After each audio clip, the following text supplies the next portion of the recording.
How bad is it? It's all fine. On a scale of 1 to 10, with 10 being, oh my God, Trump has broken the system. 1. -10. It's only a 1. Chill out, everybody. -10, yeah. Trump said it's -10. Or was it 12? So things are better than ever. Yeah. Good. Cost of living's gone down. Yeah. Good. Phew. I was worried there for a couple of weeks. Nah.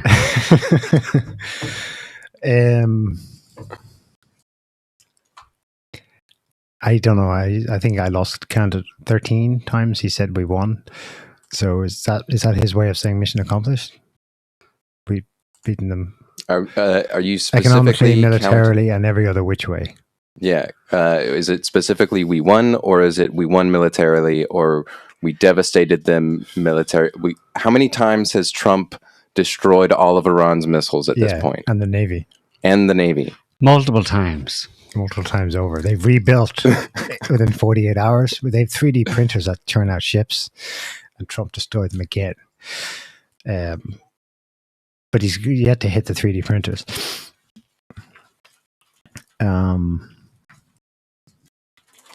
Sending in the Marines, Joe. What about it? I don't know.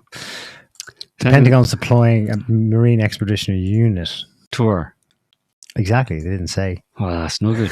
He didn't really say. No point to the Middle East. To the Middle East. It's a big place, though. They're going to invade Israel, are they?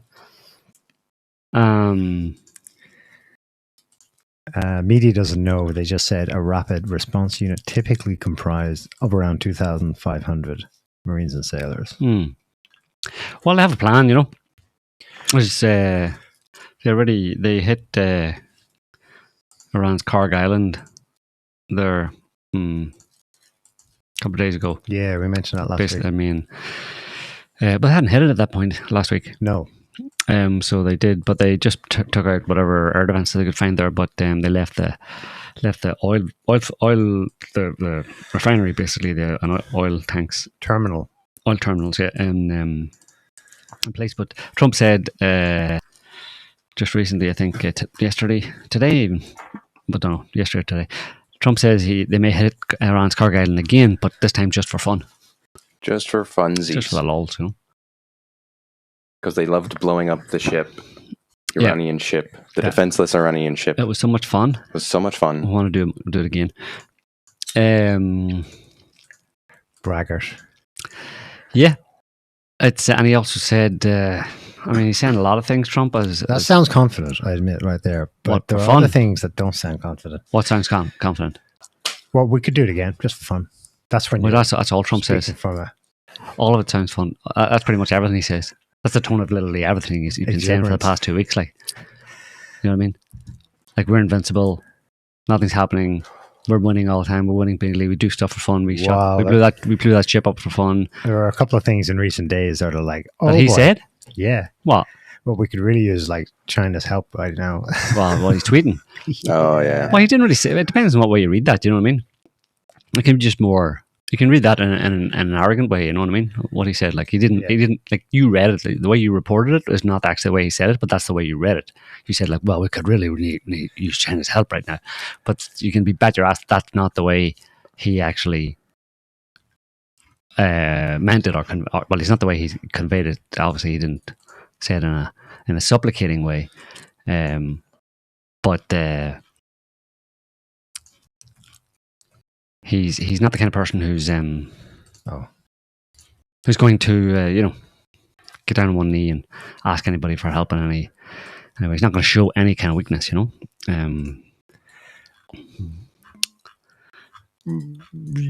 People are reading weaknesses into a lot of stuff.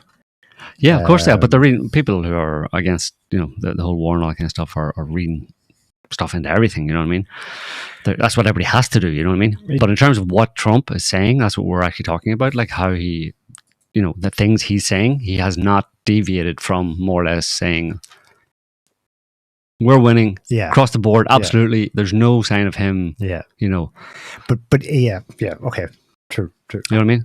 It's So just there's a big distinction. there are things that are baked into. I know, what but he's that's saying totally but that's again baked into it. You don't know. Yeah. That's the thing. That's the reading into it, right? Yeah. That's what everybody pretty much on social media is doing, is trying to analyze and interpret and read into whatever, or try and second guess. Basically, there's a second guessing going on across the board. But of course, I mean, you see that from CENTCOM, all of CENTCOM's posts and stuff about all of our downed planes were accidents.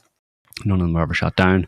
Immediately, everybody's like, "You're losing and you're lying about it," and you know what I mean. So I'm just saying, there's you have to contrast what is actually being said, or the messaging coming from the actual messaging coming from the U.S. military, messaging coming from them and the White House, and then what people are interpreting that to mean, and then trying to figure out whether or not it's actually what the actual truth is. You know what I mean? What's actually going on between those two. We can't just. But in the space of a week, he can tweet. So this has the exuberance in it, but it's also he's bragging.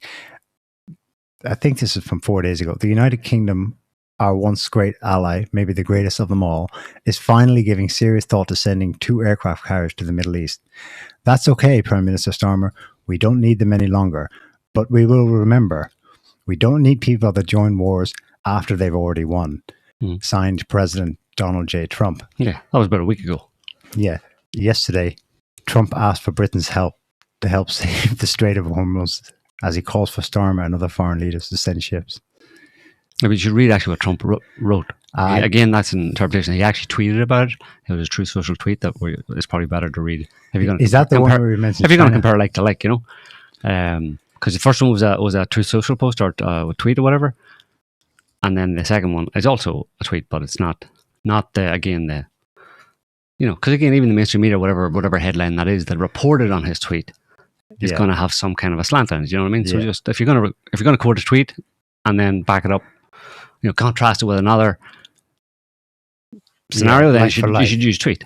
Use a tweet or the Truth Social post. I don't know if I had that. So do I redo it somewhere? Anyway, it'll be on there somewhere. Okay. Then the like for like is the one where he mentions halfway through, hopefully China, France, Japan, South Korea, the UK, and others that are affected by this artificial constraint, the de facto closure of the Strait of Hormuz, will send ships to the area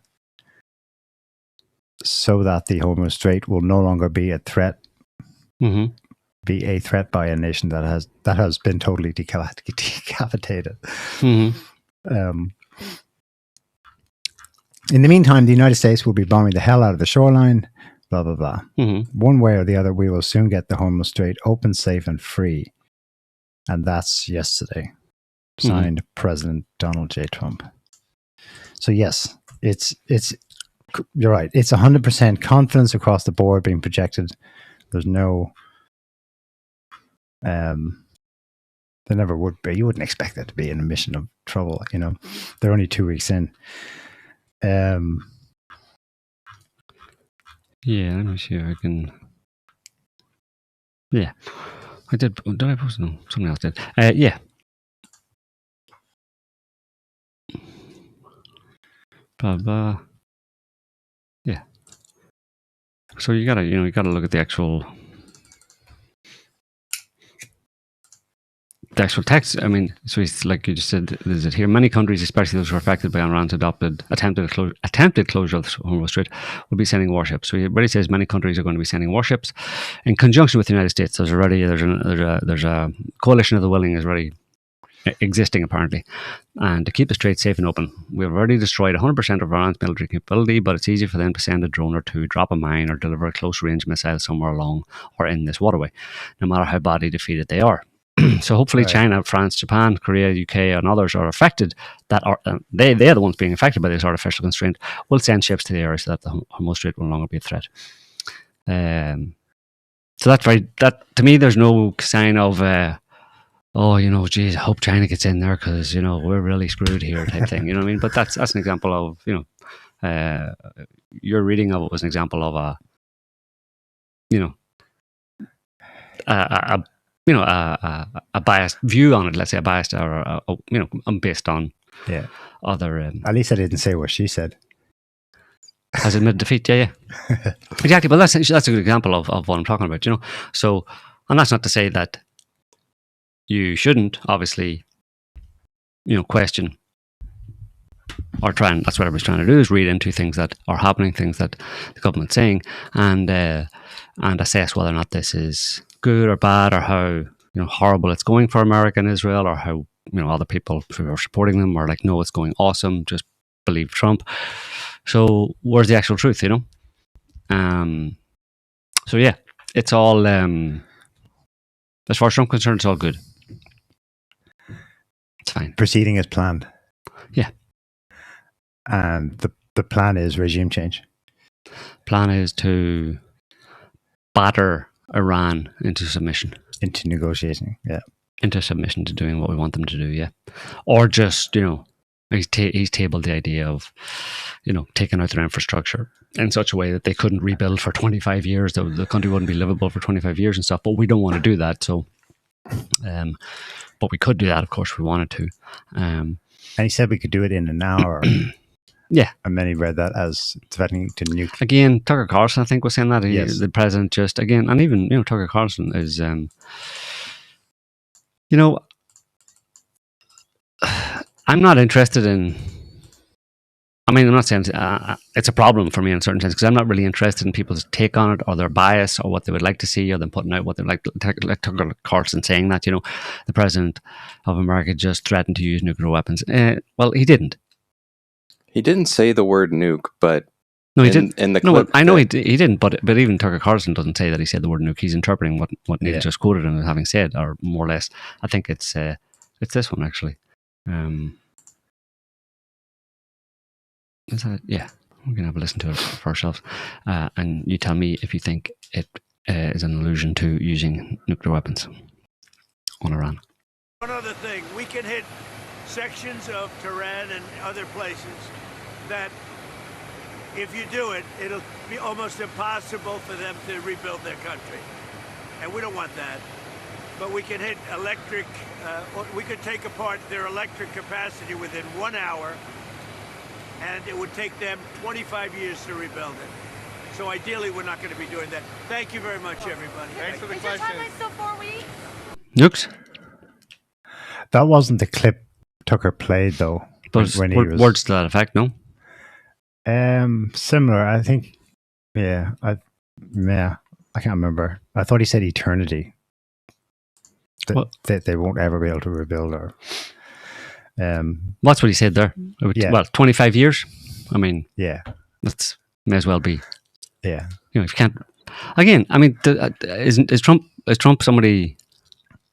Is Trump new? Is he a new guy that people just came across? The guy has literally been talking in extreme hyperbole and exaggeration, for the last 8 years, non-stop. Yeah. Everybody should now understand, have at least some capability of parsing Trump speak into, what he actually means, right?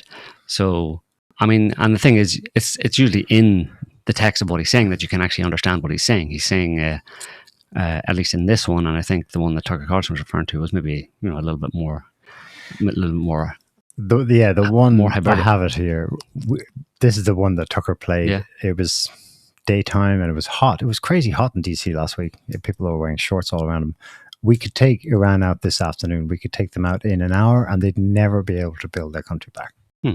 But never 25 years. Again, he doesn't use it. Again, he uses the word an hour, and this was on the same day as he made this statement. I think the statement that we just watched was on the same day in the evening of it. So he's basically repeating himself. So all you have to do is put those two things together.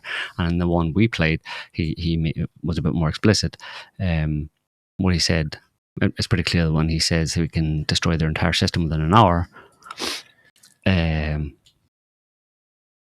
He referred specifically to their electrical grid, and from that he thinks then they wouldn't be able to rebuild. He probably means their electrical grid, their water, water supplies, water.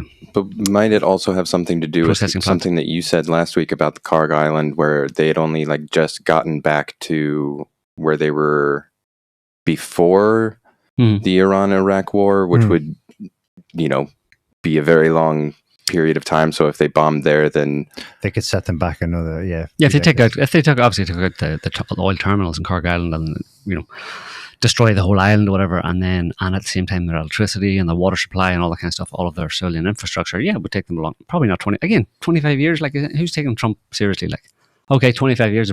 Trump said 25 years. He said, I'll bomb you in such an awesome, spectacular way that it'll take you 25 years to rebuild. Okay, Mr. President, I'm going to take that literally, phrase 25 years literally, because I'm sure you've done all of the calculations, and you've all of your experts have come in, and professors you've modeled it out. Have modeled it out, and that it'll take, give or take a year, but we're talking 23 to 24, 25 years, somewhere 24 to 26 years in that ballpark. Of course, the guy's just blowing hot air. That's all he does. That's all the guy literally has done for years. Like, so when he's, and not in everything, obviously, the point being that inserted in amongst everything he says is a bunch of bleh, right? Yeah. But you can always just clear away most of the fluff and get what he's actually saying. So again, Tucker Carlson saying this, the president just said he would use a nuke against Iran. Didn't say it at all. But it's good for the clicks. And people's shit is all torted right now. People are emotional and the shit's all torted. Yeah. Anyway, so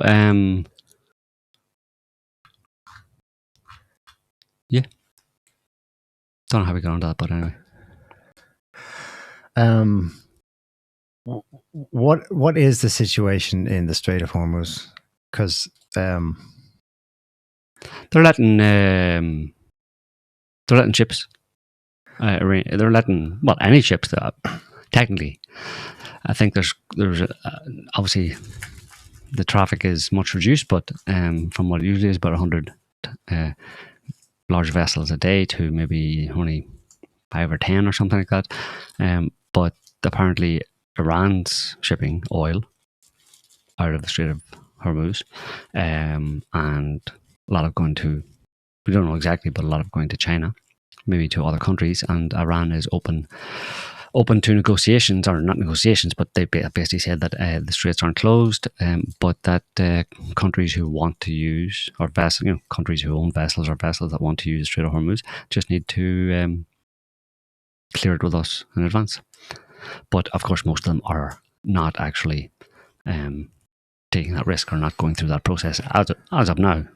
Some of them are, but most of them are not, or just because that has to go up the chain of command type thing, and it's not a decision only for the vessel or the captain of the vessel. It's primarily down to the insurers, and so it's probably quite complicated in terms of how that would actually go about. It wouldn't necessarily be the captain of a vessel if he wanted to actually go pass through the Strait of Hormuz in or out, or both. You'd have to get permission from the actual owners of the vessel and the cargo, I suppose, and then they would have to get an agreement from the insurance company, primarily in London, that insures it, so that they're actively insured, because they don't want to travel without insurance. And then at the same time, that all has to be somewhere within that. Someone has to get the green light from the Iranian government. So it's it's a new system, let's say, that it's going to take some time for, if it's going to continue on for whatever length of time. It's a new system instituted by the Iranians that is not going to be immediately taken up, and you're going to go back to previous flows of traffic. But if it keeps going, maybe eventually they will. Maybe they'll have some confidence that that if they clear it if they get approval from the Iranian government, then they can go ahead. But of course, the Iranian government isn't going to give approval to particular ships, especially ones they've said specifically, ones owned or operated or delivering to the US and Israel. They're not allowed. There was one instance somewhat recently that I can't seem to find right now of the Indians, the Iranians allowing a few Indian ships through as part of a trade where they released a few Iranians that India had.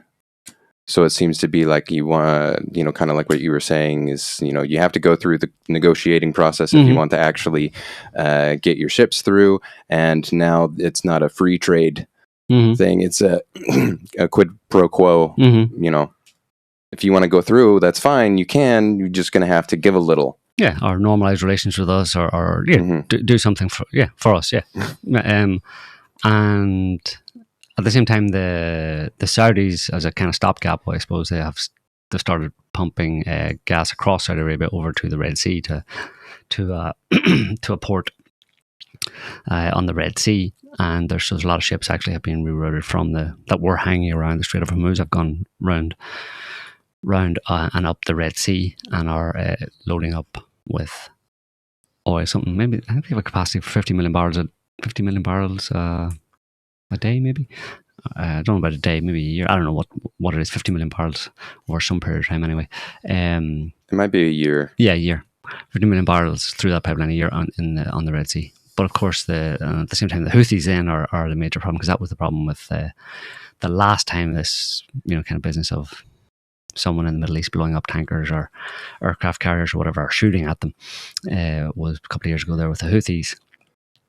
And for this to be a viable alternative to the Strait of Hormuz, at least for whatever Saudi Arabia can produce through that pipeline over the Red Sea, the Houthis would have to agree to not go all Ewok-y and start shooting at ships going up through the Bab al-Mandab Strait into the mouth of the Red Sea. So that's a potential flashpoint there. But they would be under Iran's.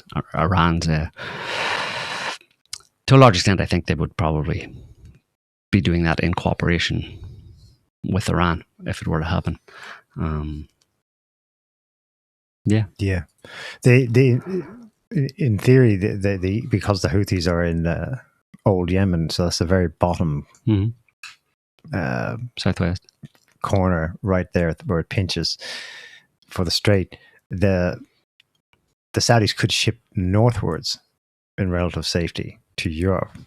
There could be shipping traffic could be untouched by Houthis there, but it's anything going southwards generally to Asia, though. Yeah, I think Iran wants to affect them the least. Maybe that's why there's been no play yet from the Houthis. Yeah, well, there's a lot of ships coming. There's a lot of ships stuck in the Strait of Hormuz. Yeah, that are empty, that were going to through the Persian Gulf to pick up oil. They're empty, and they have to go now. If they're deciding to, they have to turn around and go up through the Red Sea past the Houthi, run the Houthi gauntlet, basically. But yeah, they could beyond that future, they could come through the Suez Canal down to Saudi Arabia and turn around and go back through the Suez Canal in that way, and then avoid the whole area, completely. But there's a limitation on just that. I think it's just one pipeline that runs across Saudi Arabia over to a terminal on the Red Sea. It's obviously not enough to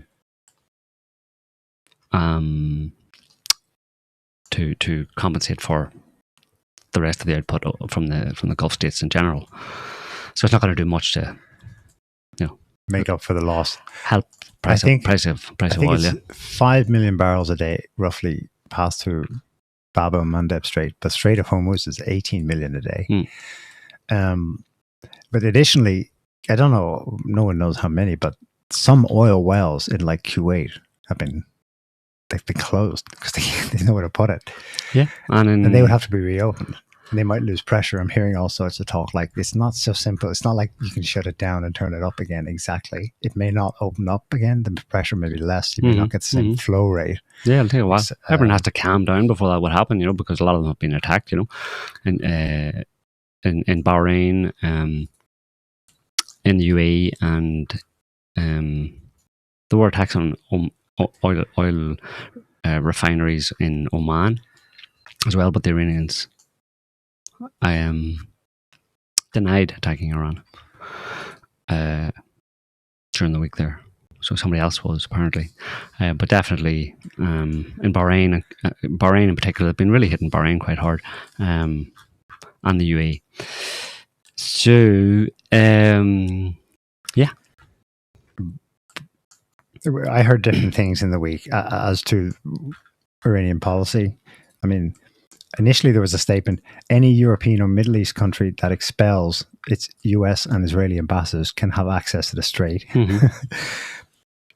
Then there was someone dangled something: anyone can pass if they agree to pay their cargo in Chinese yuan. Mm-hmm. Anyone can pass if they can convince a U.S. naval ship to accompany it. Yeah, that was a trolling one as well. The one at first I thought, how that? Well, that was the CNN reporter who's in Tehran interviewing someone there in the government. So that was a red rag to Trump probably. By the end of the week, though, the foreign minister on camera, Aragchi, clarified that the strait is only closed to the US and Israel. Mm-hmm. Yeah, that's what I said. Yeah, everyone else should negotiate. He said everyone else is not doing it because of security concerns, but that's not our doing. It really does suggest that there's there are other things going on there that are making the strait be closed and making it look like it's Iran enforcing it on everyone. Mm-hmm. You know, they earlier in the week they explicitly said that the drone attacks in Azerbaijan, Turkey, and Cyprus weren't theirs. Mm-hmm. Yeah, I mean, who's that then? Yeah, I mean, could have been Iraq or Syria, Cyprus anyway. Azerbaijan probably could have been more likely to be the Israelis to try and turn the Israelis against Iran or get them worked up, whatever. But Cyprus, I'd say, would have been probably maybe even Lebanon, Syria, Iraq. That drone that was fired to Cyprus. I think they actually said it. They knew it didn't come from Iran, but they didn't actually say where it came from. But there was speculation that was one of those countries. So I'd say that was it. What did you say? Azerbaijan, Cyprus, and where else? Turkey. Yeah, Turkey. That wasn't us, Iran said. Yeah, exactly. Again, who knows? Complicated region, right? On the border with Syria, who knows what's going on there? But again, it depends what kind of missile it was or what kind of damage. There wasn't a lot of information about it, so hard to say. Yeah, but obviously that's not. I mean, there were a few of those incidents, but it doesn't seem to be much. You know, there's not much in that way at this point, anyway, in terms of any potential false flag or something like that.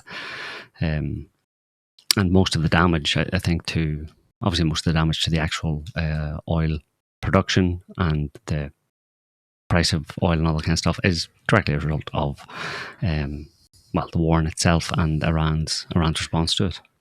What's the price of oil now? It was yo-yoing there when Trump gave good news. It plummeted back below 100. It didn't really and then resurged. There was a drop from like $120 to $77 a barrel. On the back of Trump announcing something. Well, it wasn't America. America was it was dependent on the country, but the different countries. What do you call it? The International Energy Agency or IEA said that they were going to release X number of barrels of oil from strategic reserves. You know, so that's what actually caused the initial drop from the high, and then a day or two or a few days after that, the US talked about releasing some of their strategic reserve, but that did very little to the actual price of oil, because I think the US strategic reserve is something like 400, so just 400 and some million barrels, and the US announced that they would be releasing 170 some or something like that. So it was almost 40% of their strategic reserve, and it's like basically the market just didn't believe that, because it's actually at a historic low. That number of 400 and some million barrels is a strategic low. For the US it's a historic low for the US strategic reserve, and they just, people just didn't believe that they're going to release 40%, and then I think they maybe said, and then later would do another 40%. You're not going to release all of your strategic reserve or 80% of your strategic reserve. So they didn't believe them, and they didn't have any effect really. So it's right about 100, still hanging around $100, $100 a barrel. That's oil. What about knock-on effects? I've heard people saying that even if this stopped now, and in the next few months, the disruptions that were caused are, the slack is taken up again. You still have lag and supply chain issues. Yeah. There's a clip from a guy here who's on a Goldman Sachs analyst on some US business news segment saying basically that the reserves it's like piddly. Yeah. The flow rate is what counts. Have a listen. Yeah, it's only you believe that even if there's a ceasefire tomorrow, right now, the next 5 minutes, the world's changed. The commodities of the crude. What's changed? For one, you've disrupted global supply chains. This is not just a disruption of oil. It's gas, it's fertilizers, it's metals, it's petrochemicals. The list goes on. And then you've disrupted supply chains in countries all over the world. The ships are in the wrong places. The insurances are being canceled. You've taken the pressure out of the fields that you've shut in places like Saudi Arabia or Iraq or even in the UAE. The list goes on and on. The damage is going to take months to unwind. But I want to bring it to the immediate. There is no policy response that can stop this ascent in crude. None. And yes, you hear this 400 million barrel headline. Flow rate is what matters. The maximum sustainable flow rate is 2 million barrels per day. So 400, that'll take them 200 days to get that out. And you put that in the context of a disruption of, let's net it out of this, it's got to be somewhere around 18 million barrels per day right now. You're just minuscule in terms of offsetting it. So again, there's not many options here. Jeez. Yeah. But that's why I was saying they didn't have much effect, on the actual price. Yeah. That announcement of strategic reserves. Yeah, because it's like something like whatever the world uses. What did they say? 18 million. Is it 18 million a day? Or say about 20 million a day the world uses? Or oil shipments are 20 million a day or something like that. So, the US released 170 million barrels. What is that? 5, 6, it's 8 days. 8 days and then we're back to square one. Well, of course, markets aren't going to get excited about that. Yeah. What you're saying, you'll solve our problem for 8 days and then we're back in the shitter again? Yeah, I don't think we're going to rebound on that, if you don't mind. It seems like the stabilizing factor this week was what occurred after Trump's phone call with Putin. Trump has temporarily lifted US sanctions on Russian oil, right, to balance the markets, right, but going to put them back on. But yeah, so now India's back buying Russian oil. Okay, good, right, status quo, but minus their discount.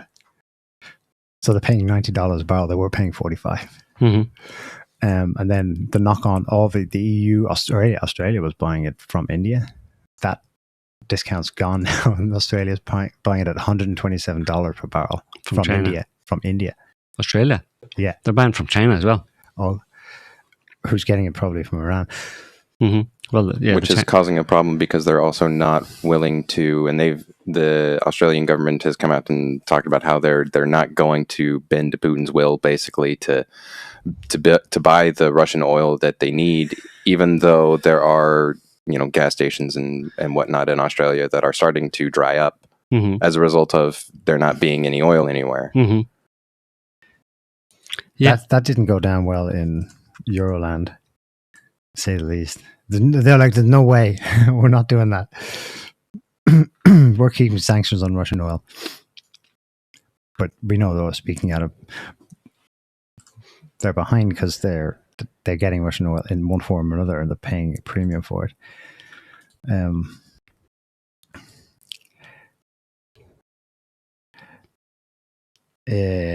Yeah.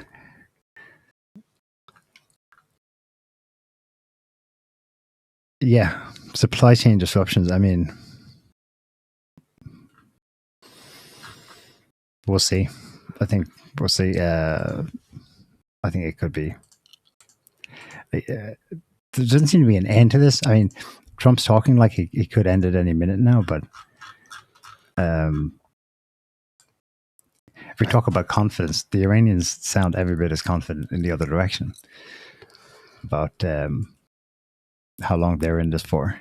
And then they came out to give their what is it? Their criteria for ending the war. They've issued their terms, and it was number one, the U.S. has to pay reparations for everything that's been destroyed. And number two is that they have to give 100% security, aka remove all your bases from the Middle East. Which is, like you're saying, like these guys are just as confident sounding as Trump. Yeah. Yeah. Well, I mean, it smacks of the kind of demands that the US put on Iran before they started this war. You know, when they're having negotiations, i.e., their demands that are conditions that they know the other side can't accept. The art of the deal. And well, I don't know if that's the art of the deal or not, because obviously, if you make demands in a negotiation that the other side can't won't accept or can't accept, then your negotiations are a sham, and you have an ulterior motive. You're not actually trying to. It's not. Yeah, it's not. That doesn't get you like a better deal or anything like that. Do you know what I mean? It's evidence that when you do that, it's evidence that you're not actually interested in the deal at all, and you have a different agenda that you haven't revealed that you're pushing ahead with. The Economist is tapping out. Yeah. Their headline: "A deal with the regime is required, even if it is an odious compromise."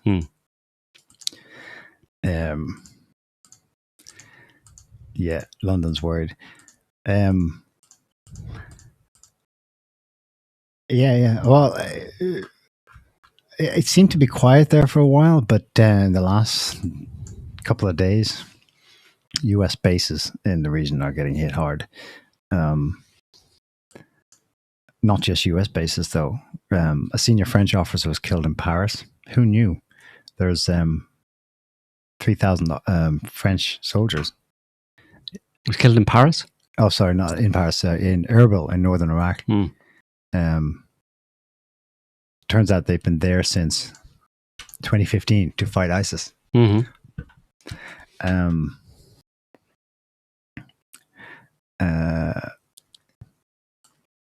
Italy also announced Thursday that one of its bases, located in the same city, Erbil, was targeted the previous day in a drone attack. But it's the American bases that are just seriously getting it. Casualties, who knows? The US obviously is covering it up, or let's say reluctant to speak about it.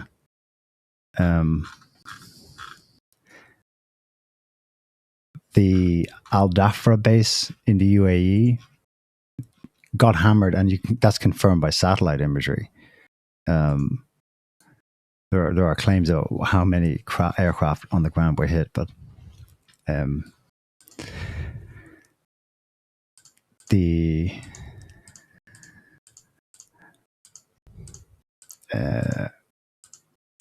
midweek, that thing about it was reported first by the Wall Street Journal of all places that 5 U.S. Air Force refueling planes were damaged at the Prince Sultan Air Base in Saudi Arabia.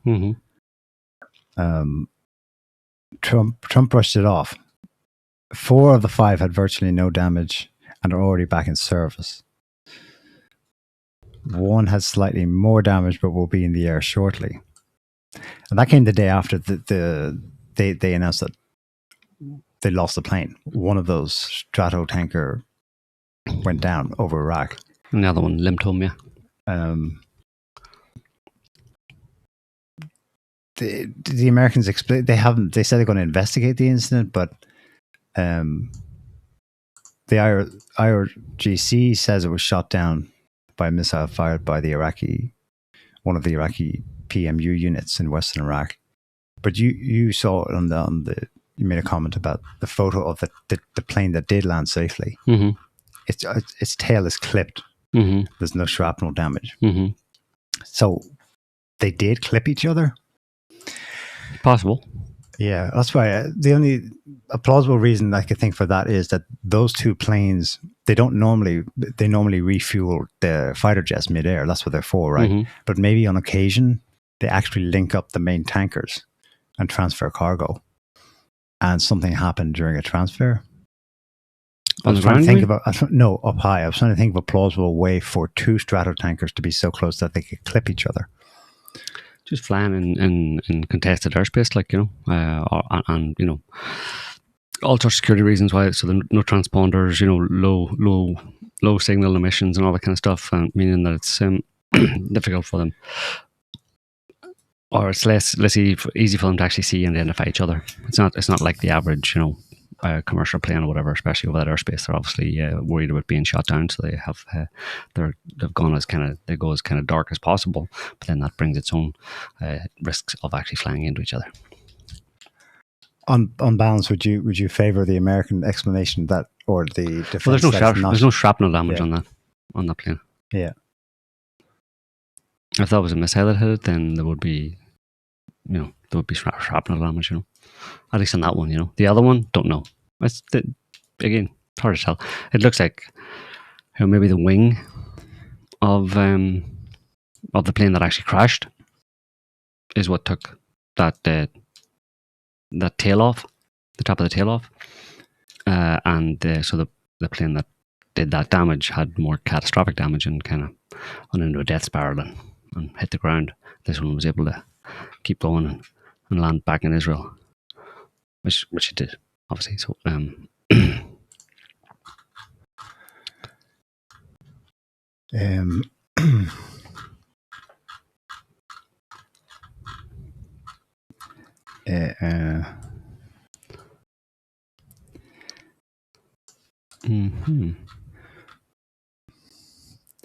Yeah, Iranian confidence. They've declared a drone hunt for American terrorists. That's part of their warning to the UAE yesterday, warning Muslims not to be near Americans or their facilities. Crazy. I mean, yeah. I saw as well today that the first video of a FPV drone recording its approach into a base outside Baghdad. There were 2 of them. So they have that can't be from Iran. I suppose that's Iraqi PMUs. It was Iraqi resistance that claimed it. Yeah, we've been seeing that nonstop in Ukraine for 3 years, but that's kind of, to me, that speaks to the kind of Ukrainization of this, how long-term this could become, the kind of quagmire it could become.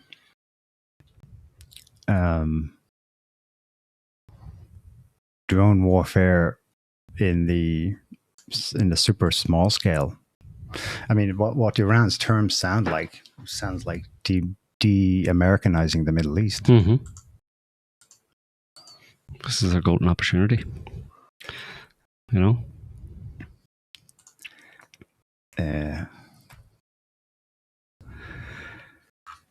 Yeah. The State Department's issued two warnings. One for their staff to leave Saudi Arabia, and then the next day in Iraq. Who knows what that means exactly, though. Apparently, a lot of like military people and their dependents, their families, were this time around. They were not warned before. In the build-up of the 12-day war, they got a heads up, and they left. That didn't happen this time. Maybe just for the element of surprise.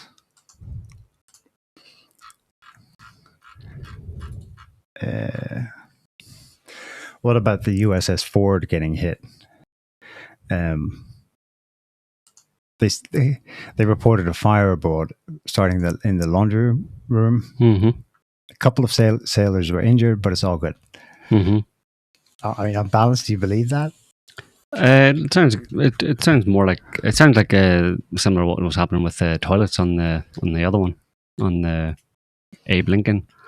A kind of minimal or a few disgruntled sailors who are anti-war, Yeah. doing the same thing, basically. Yeah.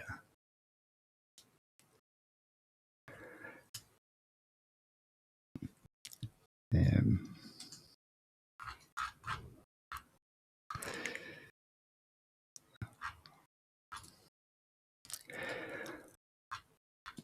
you want to mention anything about the earlier in the week, the Israelis dropping the charges against the soldiers who were accused of sexually abusing the Palestinian? No, tell me. What's the news? Oh, you didn't see it? Yeah. Oh, yeah, okay. Well, do you remember, was it last year? When there was a bunch of protests in Israel because there was video of the Palestinian being sodomized with a knife and all this other stuff. Yeah. And it's on video. Yeah. And they arrested the officers, and then there was the big protests from the Israelis who were protesting not because the sodomizing of the prisoner happened, but because they were being detained and potentially prosecuted. Well, now they have officially dropped all charges against them. So all the charges that they were looking at potentially bringing against them, those are all dropped. One of the guys who did it, I believe it was the one who actually did the raping, was on Israeli national TV. And like the host of the show are like joking and happy, and it's they lionize them. Yeah. Oh, yeah. I could have predicted that. It doesn't surprise me at all. I mean, Israeli society is just There's only one. So people have been noticing how little footage there is, obviously coming from Israel. A bit more in the last couple of days, but than usual, than the last week or so. There's a woman, I forget her name. I think she's a former lawyer and now an activist, Israeli woman. She got mentioned in the conversation between Tucker Carlson and Brett Weinstein for her work on human rights for Palestinians, and she just I don't know, she quote tweeted the clip where they're talking about her, and she just said, "Thanks, guys. Thanks for bringing this up. I can't talk about this, but just want to, thanks for the support." Basically, the extent of censorship, like self-censorship in Israel, is so intense that,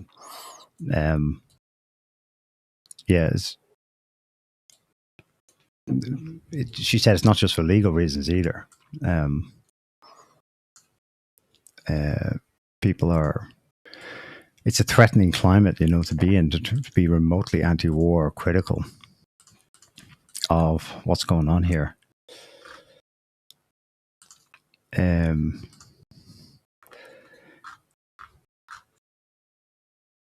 That was the.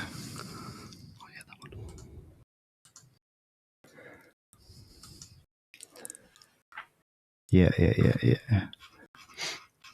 I wonder, are they all just, they probably are. They're all lying about casualties and the hits they're taking.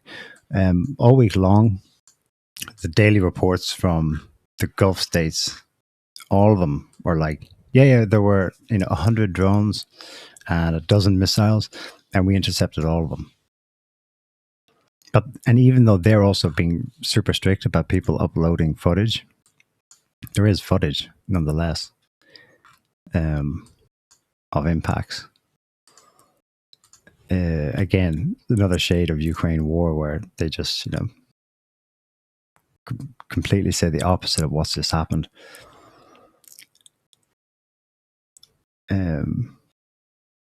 I mean, there's one where you see the impact, and then the Emirati official says this was debris falling after a successful missile interception. Well, there's actual footage in that case of the drone. I mean, and Al Jazeera is not much help on this because they're dutifully reporting the GCC line on all this stuff.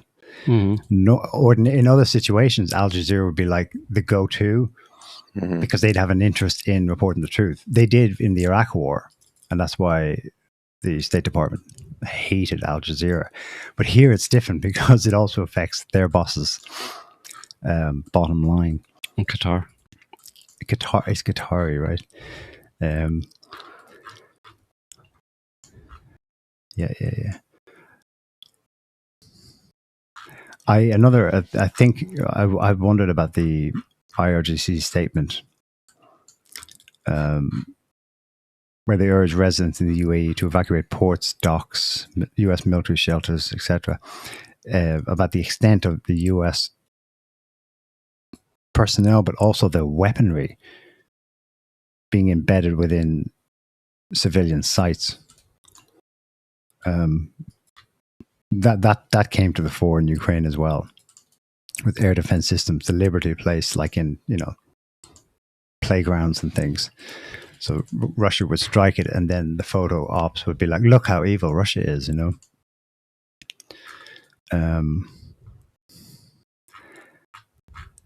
Still, the big unknown with what's going on here, we've seen official denials from Iran that some number of these strikes are not theirs. I think the latest is that there's 17 tankers and container ships have been hit.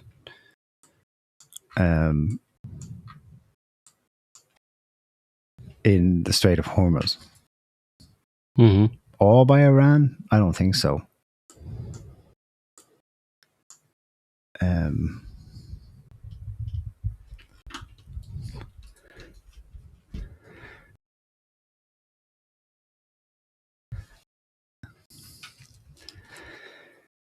So we're going to follow that thought through. I'm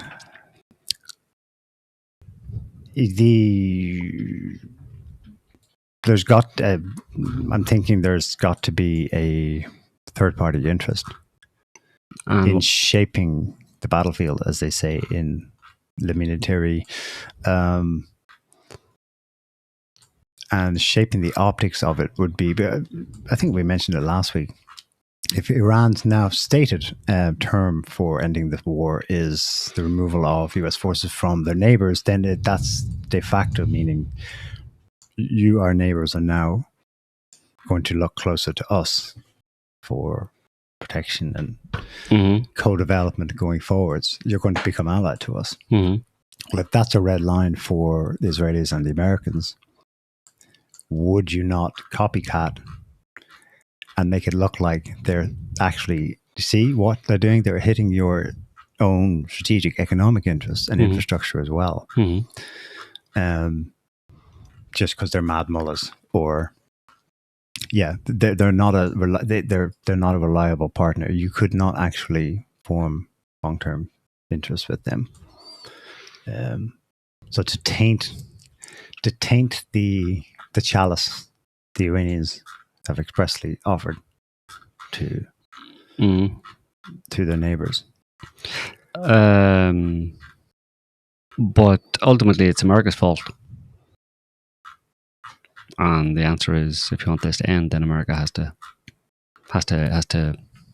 pay up, basically.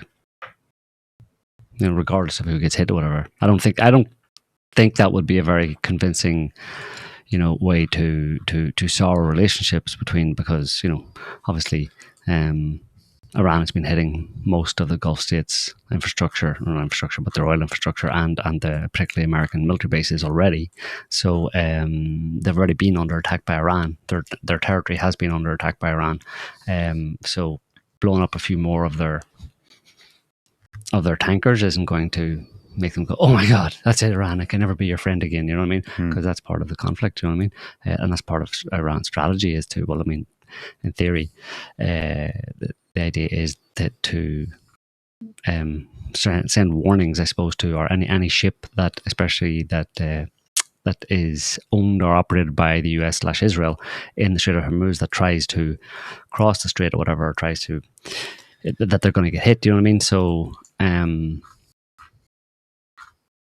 I think most of the ones that have tried to run the gauntlet have been just who knows exactly who they are and why they're doing that. But I think most of them obviously are staying back and staying out of harm's way, and that would include most of them from the Gulf monarchies. So they're not putting themselves in harm's way, basically. You know what I mean? So I mean, the fact that a few tankers from any given country might be targeted, I don't think would be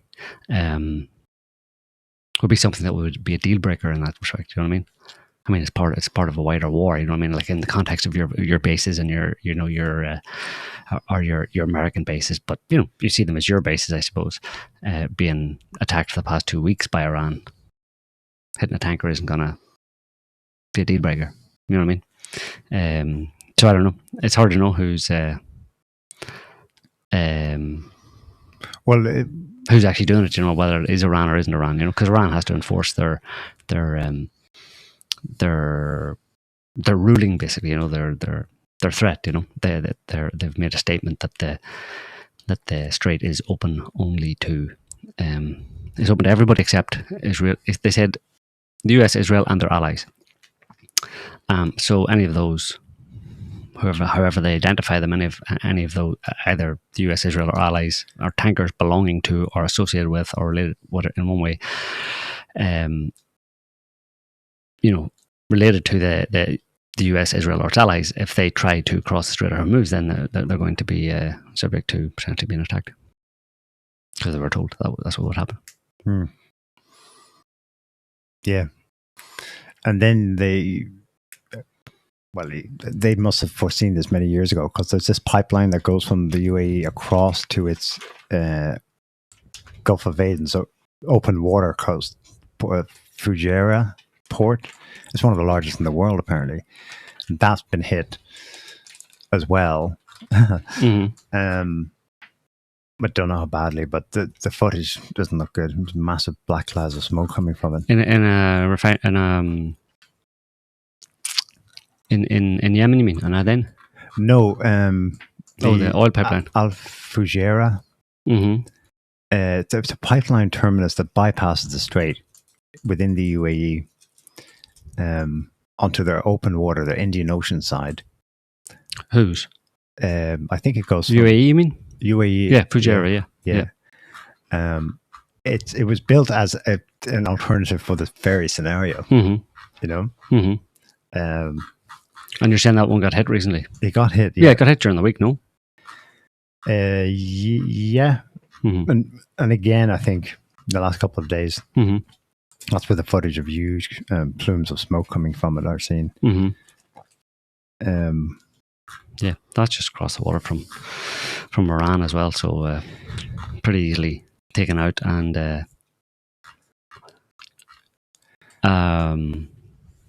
yeah, I mean, obviously pressure is being put on these people. It's like America started this war, America and Israel started this war, and they're using the Gulf states primarily, along with Israel and their aircraft carriers, to prosecute the war against Iran. They're the ones who started it, and the only the targets that Iran is justified in, or Iran obviously has justification or has the right to respond, a right to self-defense, and a right to attack back. Well, the only targets that it has to attack back are the US bases, US property, essentially, in along with Israel, obviously. But other than that, for the US, it's US property in those Gulf states, which are very close to Iran. And that would include. So obviously, the problem here is that. Well, you tell me what the problem is. The problem here is that. What is the problem here for Iran? What's Iran's problem? The problem here is that Iran has been attacked by America from American bases in Gulf countries who are complicit in the attack on Iran, right?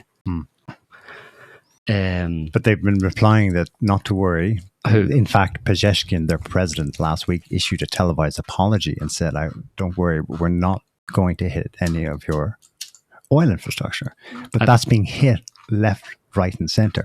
Pipelines, refineries, storage, the whole tankers, the whole fucking shebang, a whole spread of things has been hit in the intervening week. I'm like, who's doing that if Iran's saying, we're not doing it? I don't think Iran has said they haven't done any of it.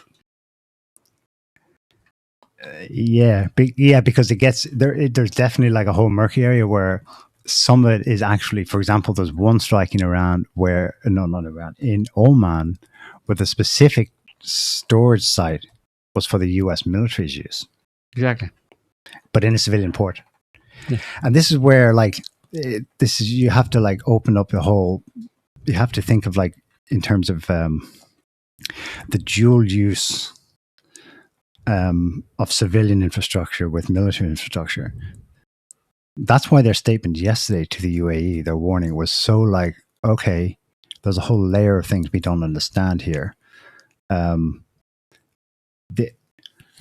They basically seem to be implying that the US military systems are embedded throughout your whole country is jerry-rigged. Exactly. As an attack vehicle against us. It's like what Putin was saying about Ukraine. They've turned them into an anti-Russia, and they're using the whole fucking thing to attack us with. Now we're going to be as careful as possible not to kill our brothers, cousins, whatever. That was propaganda talk, but it's borne out by the facts. They've tried to minimize civilian casualties. Iran might want to do the same thing here, but they seem to be implying an awful lot of potential damage to oil infrastructure. So if you follow through their strategic aim, one of the terms they said is that US forces must leave the region. And the US is in it. No, we're not fucking leaving. We've worked so hard to get here and to stay here and to build this. The amount of damage that will incur in the process of the war of attrition is enormous for the global economy. Is it not catastrophic? The amount of damage to the global economy from what? From hidden oil infrastructure. Yeah, of the major oil producers, the world's energy spigot, which is right there.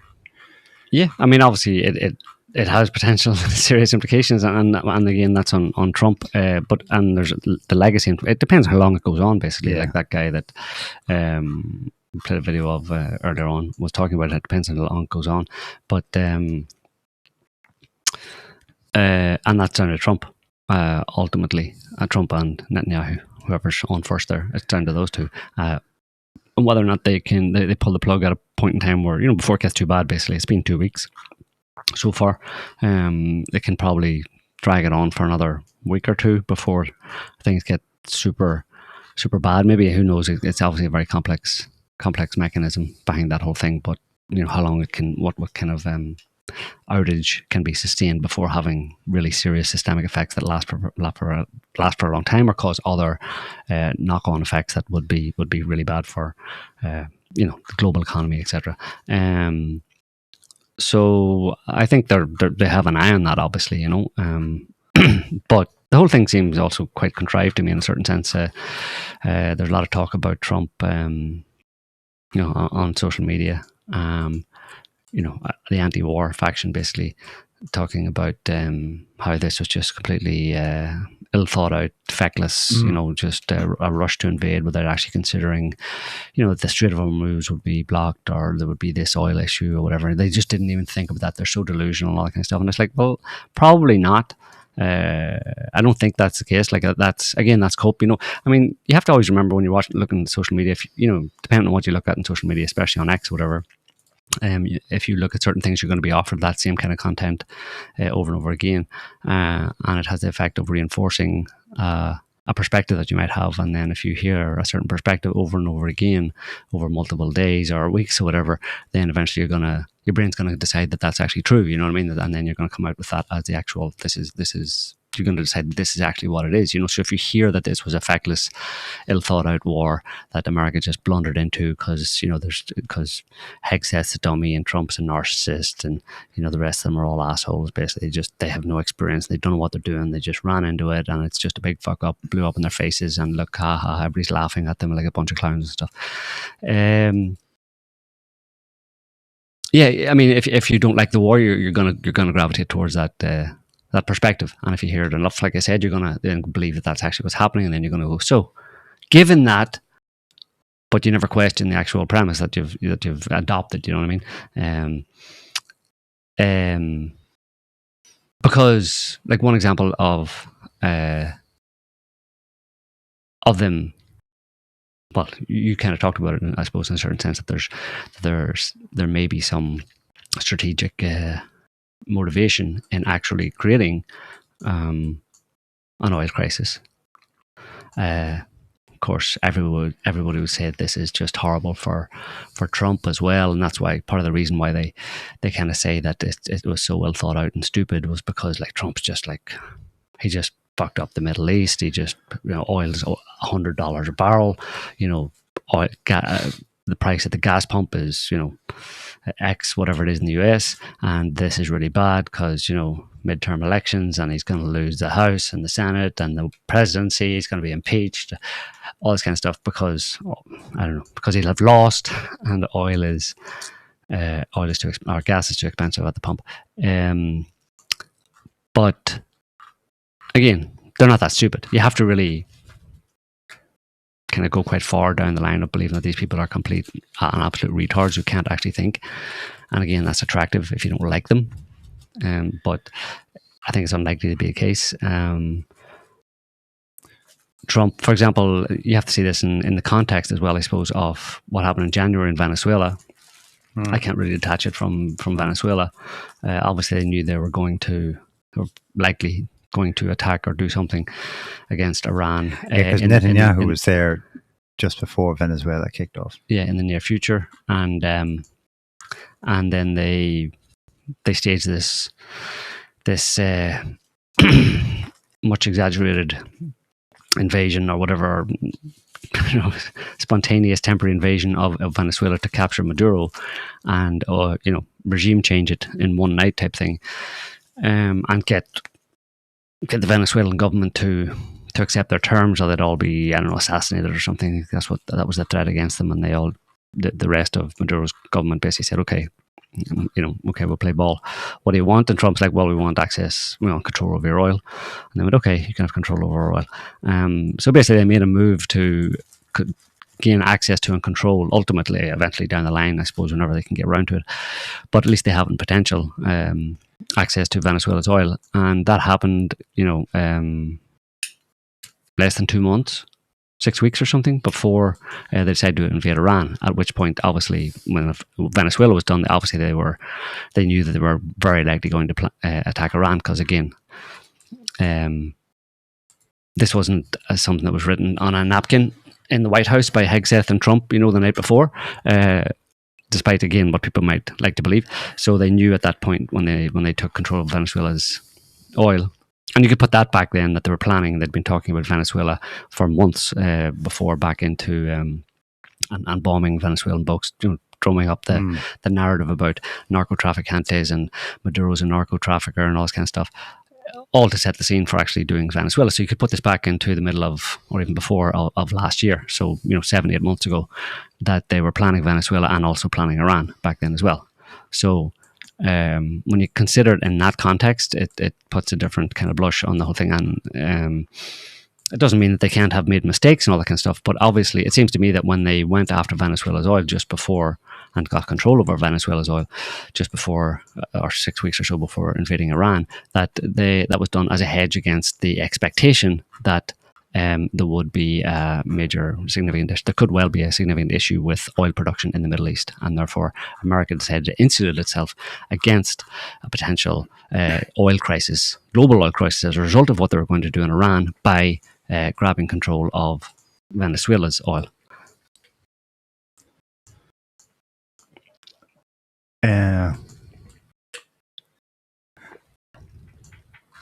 Ahead of time, but they're agreed though that people seem to agree that transforming Venezuelan resources into an actual market alternative is a ways off. Well, So Venezuela's still producing it. I mean, you're not talking about Venezuela has the largest oil reserves in the world, but most of it unextracted or unprocessed, let's say, or unrealized. So, but they do produce a significant amount of oil, and the oil that they actually produce, that Trump has, gained access to and control over, and like he said explicitly, we're going to make a lot of money off this. Oh well, us and the Venezuelans are going to make lots of money off this. But they grabbed a bunch of oil that were in tankers, and it's been an oil grab. Right before this Iran thing happened, America went on an oil grab spree, basically. So that to me suggests that there was awareness and concern about the potential for an oil shock in the Middle East as a result of what they were planning to do in Iran. Because who wouldn't? It's nice to think that Americans are so high on their own freedom and democracy and greatest military ever that they think they can just walk into Iran and just kill the Ayatollah, and then the whole country collapses. All just the mountains and everything fall into a hole in the ground, and they ask for they surrender. They ask for American freedom and democracy, please.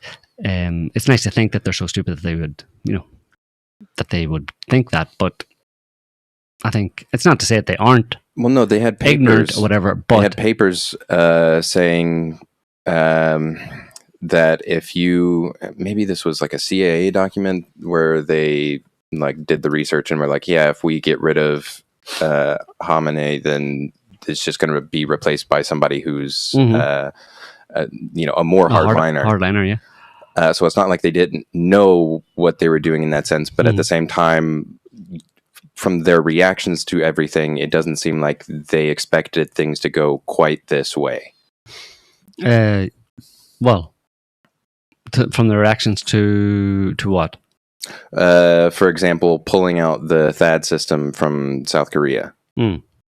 I don't know. It seems ad hoc. They didn't expect so many missile attacks, but they certainly, I think, probably anticipated some kind of an oil, because that's what we're talking about, basically, some kind of an oil crisis or an oil shock. Yeah, as a result of doing anything militarily against Iran, that you would almost certainly, the top of the list would be there's going to be issues with oil because of the potential for Iran to close the Strait of Hormuz and cause, even if it's only temporarily, it's going to cause a significant spike in the price of oil, and we don't know where that could go. So we need to insulate ourselves if possible against that. So they invade, they take over Venezuela's oil.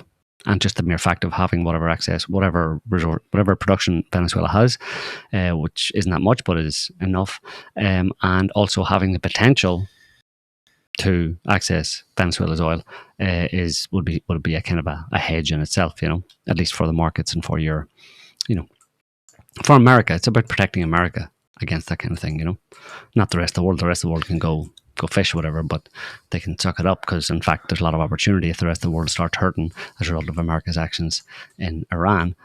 But as long as America doesn't hurt too much, then we can be lots of opportunities from the mess we cause overseas, which is what they've always done.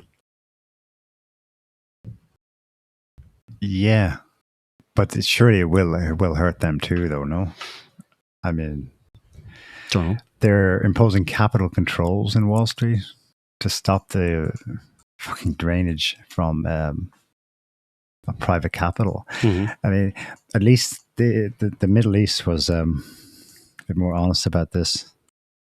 The UAE issued capital controls, obviously in the context of the war, but BlackRock and other private hedge funds in New York this week also having to do the same thing because the money's getting drained out. But whose money is that? Oh, that's the Middle East. Mm-hmm. That's the big.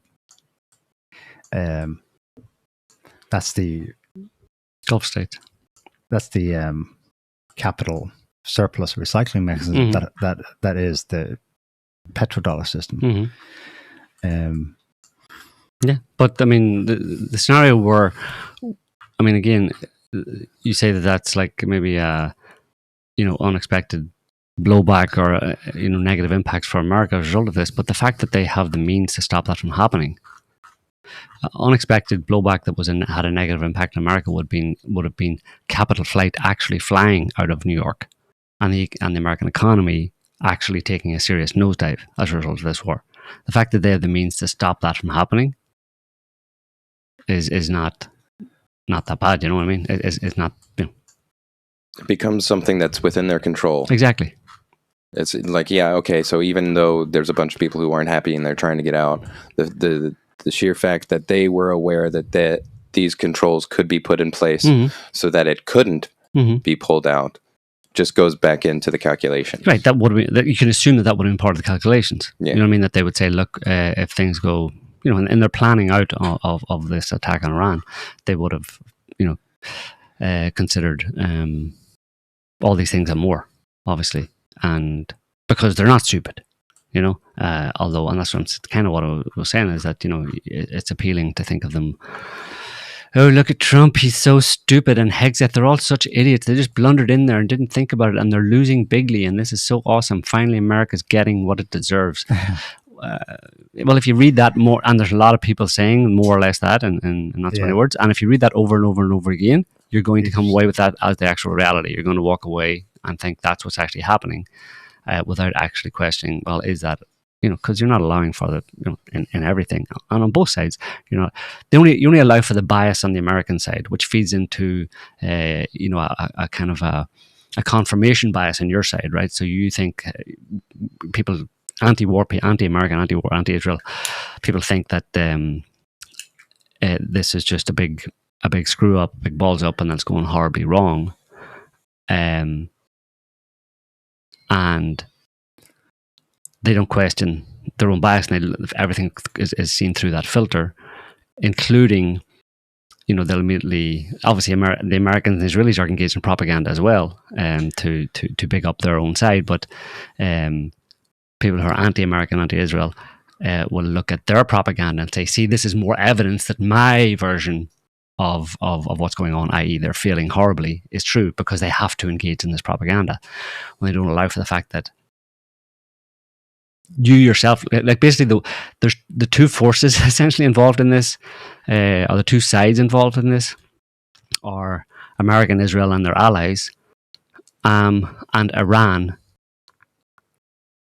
Iraq, Lebanon, and these are the active participants, and most of Twitter. The anti-Israel, anti-US brigades on Twitter, so that, because that is there is a propaganda war, that is a big part of any war, and Netanyahu had to come out today. Presuming it's him, Netanyahu had to come out today, and or his people felt that they needed to come out and address the allegations that he was pushing up daisies. Before now, and have him on his, for the first time I think in a while, in a few days, on his Twitter account, on his X account, have him give a little speech to camera on. Just so happened to be at a cafe. מה שאלת אותי? ראש הממשלה אומרים ברשת שאתה בכלל מת? אני מת על קפה, אתה יודע מה? אני מת על העם שלי. איך הם מתנהגים, פנטסטי. Showing his hands and stuff. אתה רוצה לספור את מספר אצבעות? אתה יכול להראות לנו? How many fingers? Oh, 5. ראית? יפה מאוד. לחיים. Bastard. זה של המסר לאנשים שיוצאים ומתאווררים? לצאת להתאוורר, אבל ליד מרחב מוגן.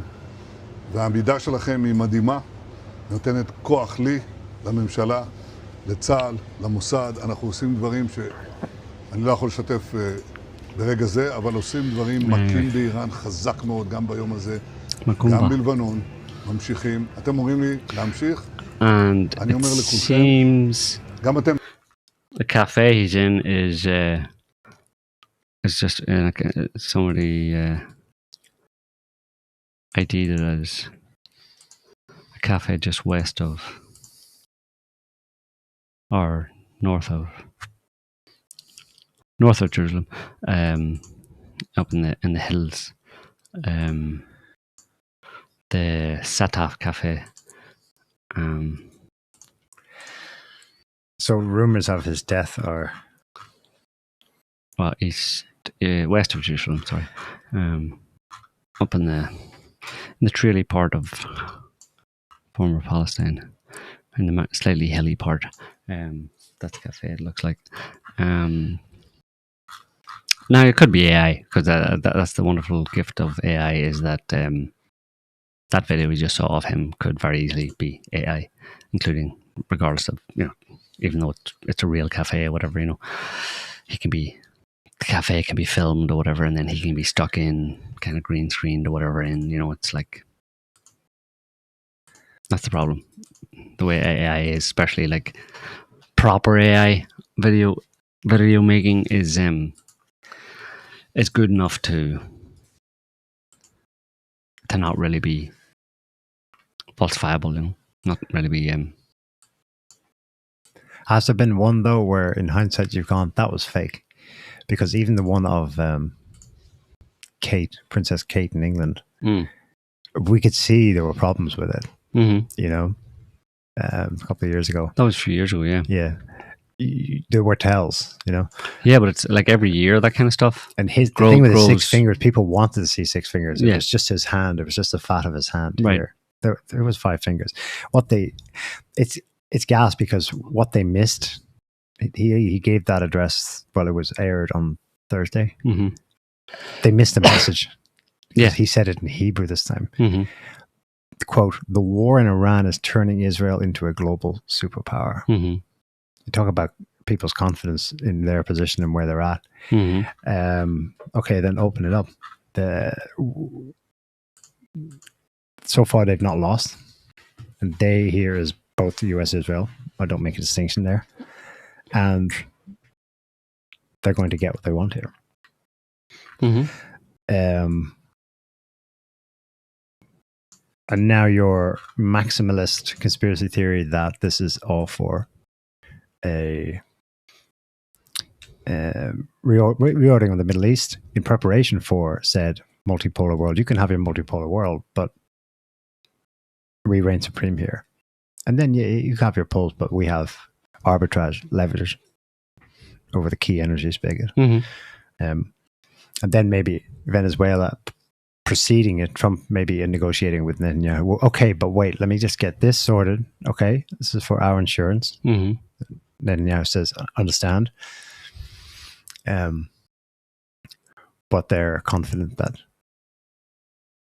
this mad idea, which risks setting off World War III, nuclear Armageddon, global energy shock times 1,000, that they're going to, it's going to work. It is the you talk about context. The context of history is that this machine has not been stopped yet. Mm-hmm. Maybe Russia-Ukraine stands out as different, but that's limited. It's just Ukraine. Russia just don't go that far. That's all we want. And then the system can go, okay, you have your pole there. Ukraine was done. But we're taking Syria.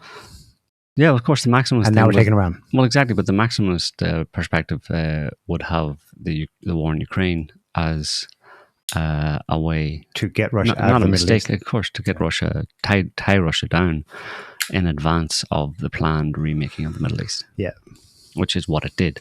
Yeah. Whether or not they actually planned it that way, it was quite lucky, let's say. When you find yourself having to say that the rulers of the world were quite lucky the way that thing worked out, you can probably be fairly sure that they, in one way or another, planned to have it that way.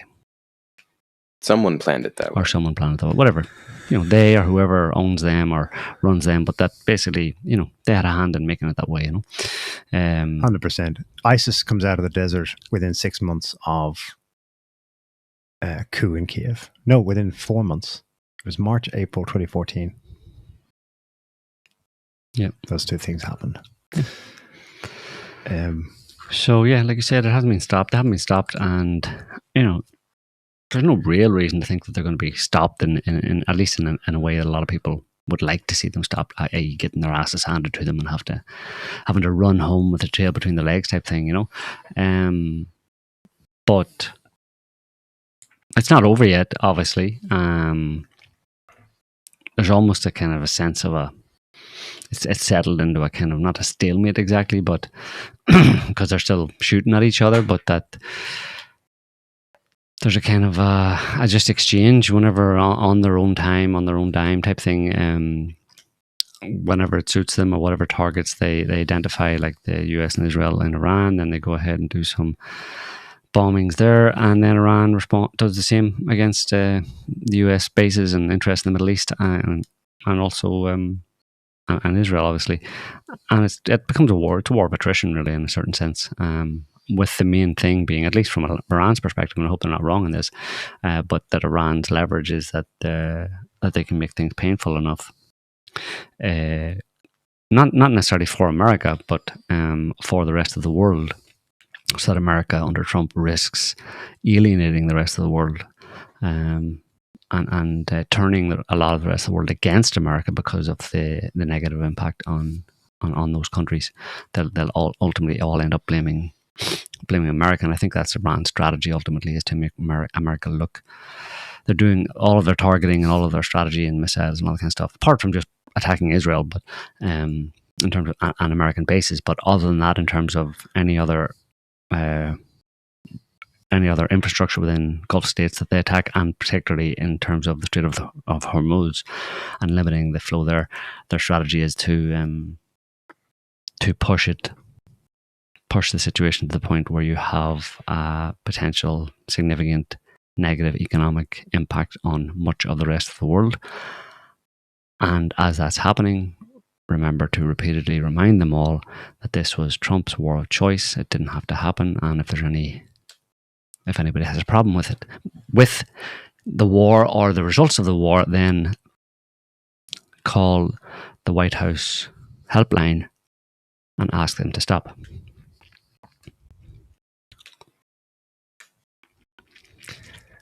Which they are doing. I don't know. I mean, there's some murmurings of it or mumblings of it or whatever, but it's hard for those people to complain a lot. Italy, Spain obviously has done from the get-go. Italy, Meloni there during the week kind of more or less called the war illegal, and obviously has said that the Italians wouldn't be involved in it. So that's Spain and Italy, and there's probably murmurings behind the scenes. There are murmurings behind the scenes. There's tangential things like Brussels. The Belgian Prime Minister talking about we need to talk to Russia. We need to basically open up. We need to make a deal with oil supplies from Russia. Yeah. So there's little stuff there you can see that are little indications of people not being happy, or actually, or at the very least, looking for contingencies that were unthinkable just a few weeks ago, or looking at options that were unthinkable a few weeks ago, in order to deal with the potential negative fallout of Trump and Israel's war in Iran. And the two of them are just happy enough to carry on, and play both sides against the middle, it seems to me. So the US and Israel. The US and Israel. US and Israel are happy enough to play both sides against the middle, yeah. And see what comes out of it, It's basically, America's the empire of chaos, and they believe that sowing chaos is the main thing that provides opportunity, which is that's been basically America's military policy for quite a long time, light some fires and then send in the disaster capitalists. There's always a good opportunity in a crisis. So there's no downside to it. And that's why Trump's so chipper and upbeat, I suppose. And why they all are. Because at the end of the day, the only bad news is the bad news that you allow the media to report, basically. You know what I mean? But even then, it's like, so there's nothing. It's all about spin. Ultimately, it's all about spin and how you spin the situation. I mean, they can't control that forever, but public opinion isn't worth an awful lot. Do you know what I mean? Doesn't matter if a lot of MAGA people don't agree with this war or think Trump's betrayed them and all that kind of stuff. It's like, whatever. Those people don't really understand the bigger picture. They'll thank me later down the line type thing. You can always talk to Jake Paul, who gets it completely. Yeah, exactly. Yeah. So, like you retard. Yeah. That's pretty low, but none of them seem to be that concerned to me. Future governor of Kentucky. Exactly. Yeah. Can you imagine? Idiocracy made real.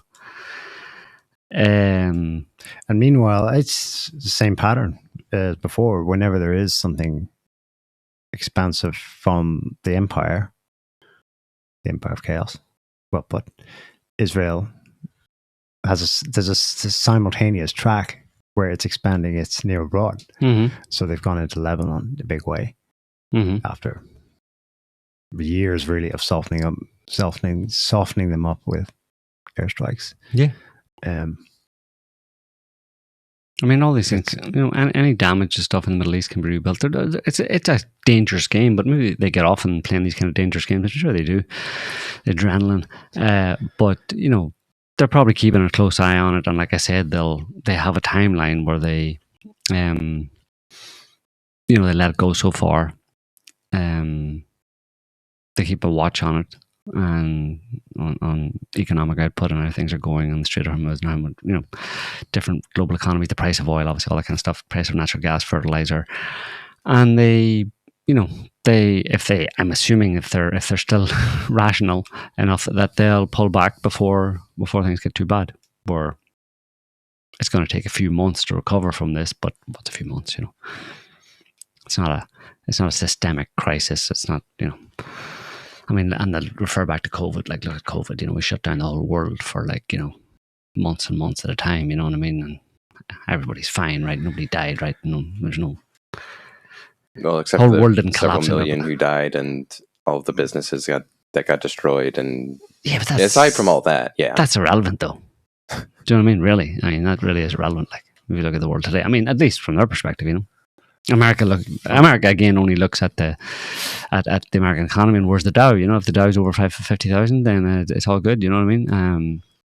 The economy can absorb those kind of, businesses go to the wall every day anyway, and sure, a bunch of people took the clot shot and millions died or whatever, but they're going to die anyway, so whatever. When are we having the next war? The way these people think. The scary thing is that obviously the way these people think is very different from the way the average person thinks. And you could say, well, yeah, obviously, because they're fucking psychos and the average person is a decent person. But the question is whether or not the way those people think about the world it actually maps more to reality than the way the average person thinks about the world. The average person might think in more moral terms and can't we all live in peace and all this kind of stuff, and war is bad. Like you said, businesses went to the wall and people lost their jobs and people lost this and that and the other, blah, blah, blah. And that's just horrible, and it means that the world's a horrible place and it's all going to collapse into its own kind of footprint or something like that.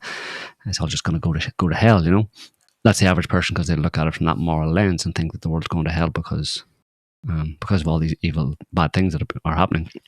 Whereas the politicians don't look at it in that way. And so far, they've done lots of evil, horrible things. And their reality, their practical reality of it'll be fine because that's just the way the world is. That's the way the world always was. People always die. Businesses always go to the wall. People always do evil, moral things. There's always been wars. That's the way the world has always worked, and it's always continued on. So they base their perspective and their actions on that. And so far, they've tested it in COVID. We're all still here. We're all still working. Nobody's lives really changed. significantly in that materialistic sense, you know. And that's all they look at. So they're probably taking the same approach to this whole situation. It's like, yeah, all the doomers out there, ordinary people, doomers with their moral compasses and stuff, you know. That's not the way the world works, you know. We're history's actors, and we create reality as we go ahead, and you all get to figure it out as after the fact, you know, as is your prerogative to do that. But it's been a hard learning curve for JD Vance. Spare a thought.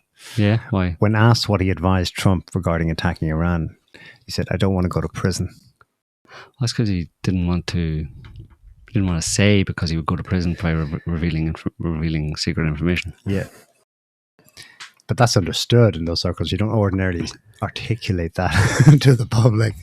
He could have just said, I said this and that, and we discussed it, and everything's going great. Why didn't he just say everything's going great? When he advised him beforehand, right? He was asked what he advised him before beforehand. it started, yeah. Whether he should or shouldn't do it. Presumably, yeah. Or how to do it, at least. Yeah. Yeah. That is the way of the world. And who's going to do anything about it? No one. So, quietly in the background, all week long, a wave of anti-Semitic attacks. Last Sunday was breaking news when we were doing the show. Explosion outside US Embassy in Norway. Zero update really on. You'd think that would be flashed everywhere, but 3 brothers and their mother were arrested. Times of Israel reports. No info on who they are. Monday night, explosive device thrown at entrance to synagogue in Liège, Belgium. Thursday, car ramming at Michigan synagogue. Suspect armed, shot dead by security. A recently naturalized Muzzy and named. So them jihadis again, right? Lebanese. Lebanese. So a Shia connection. Whose relatives had been killed by Israel and bombing in Lebanon. So that seems legit. That's probably one of the legit ones. Especially since he didn't kill anybody. It's always yeah, usually the case, you know. When it's a legit, quote-unquote, terror attack, the chances of actually being successful are pretty small. Unless you get help from the FBI. Go ahead. Wednesday, some kind of, quote, attack against Jews in Greece, but that was only cited in Israeli media. There's no information about nothing. I couldn't find anything in Greece or Western media. Thursday night, something explosive caused a small fire at another synagogue in Rotterdam. 4 teenagers were arrested.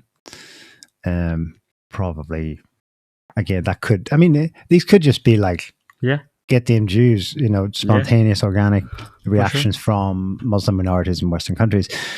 Friday night, another one at a Jewish school, this time a bomb. Where? Amsterdam. So twice there in the Netherlands. They have CCTV of the perpetrator, although it's not been published. That's an interesting array of things happening there. And then Jerusalem Post reports yesterday they're hot on the trail. A new Shiite terror group claims synagogue attacks across Europe. It's an exclusive from the Jerusalem Post. The group seemingly did not exist before this week and, unusually, does not have its own Telegram or social media channels. And the photo is helpful. It gives you, it's a stock photo, but that's exactly what they look like. And that's you looking at the barrel of a gun. That's a Togolese policeman disguised as a terrorist brandishes his weapon on October 20th, 2022. So it's actually an appropriate picture, because it looks like it's a picture of a Togolese from Togo policeman disguised as a terrorist in order to infiltrate. So basically, a state actor posing as a terrorist. That's a really appropriate picture for that article.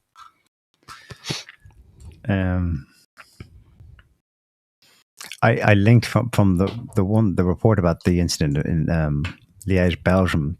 There was a reference to an earlier incident foiled in November. It was a plot to drone assassinate the Belgian Prime Minister Bart de Wever, who we mentioned is probably the strongest voice we have in Western Europe for settling with the Russians. Mm-hmm. The focus again is on Western Europe, at least the populations of Western Europe. Mm-hmm. Keeping them on side has always been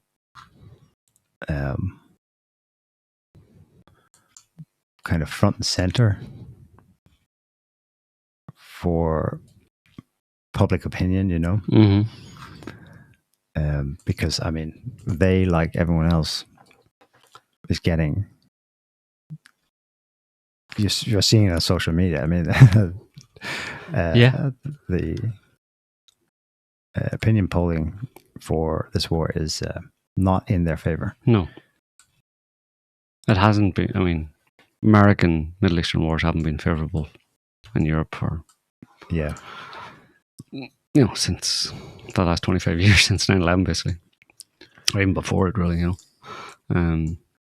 So yeah, and Americans, they figure they've got Americans under control, with their Judeo-Christianity and control of particular control of the American government and the lobby, but not so much in Europe, I suppose, to the same extent. At least among the population, it's difficult. You get different messaging and stuff. You get multiple languages, all that kind of stuff. In America, you've got 350, 400 million people, and it's all one language. You can get your Hezbollah groups and your Israeli lobby and AIPAC and all that kind of stuff, buying your politicians who then repeat your messaging all in English. So you can, have a much better chance of keeping the American population, at least the ones that are paying attention, keeping them at least somewhat supportive of Israel. But I suppose in Europe it's slightly harder.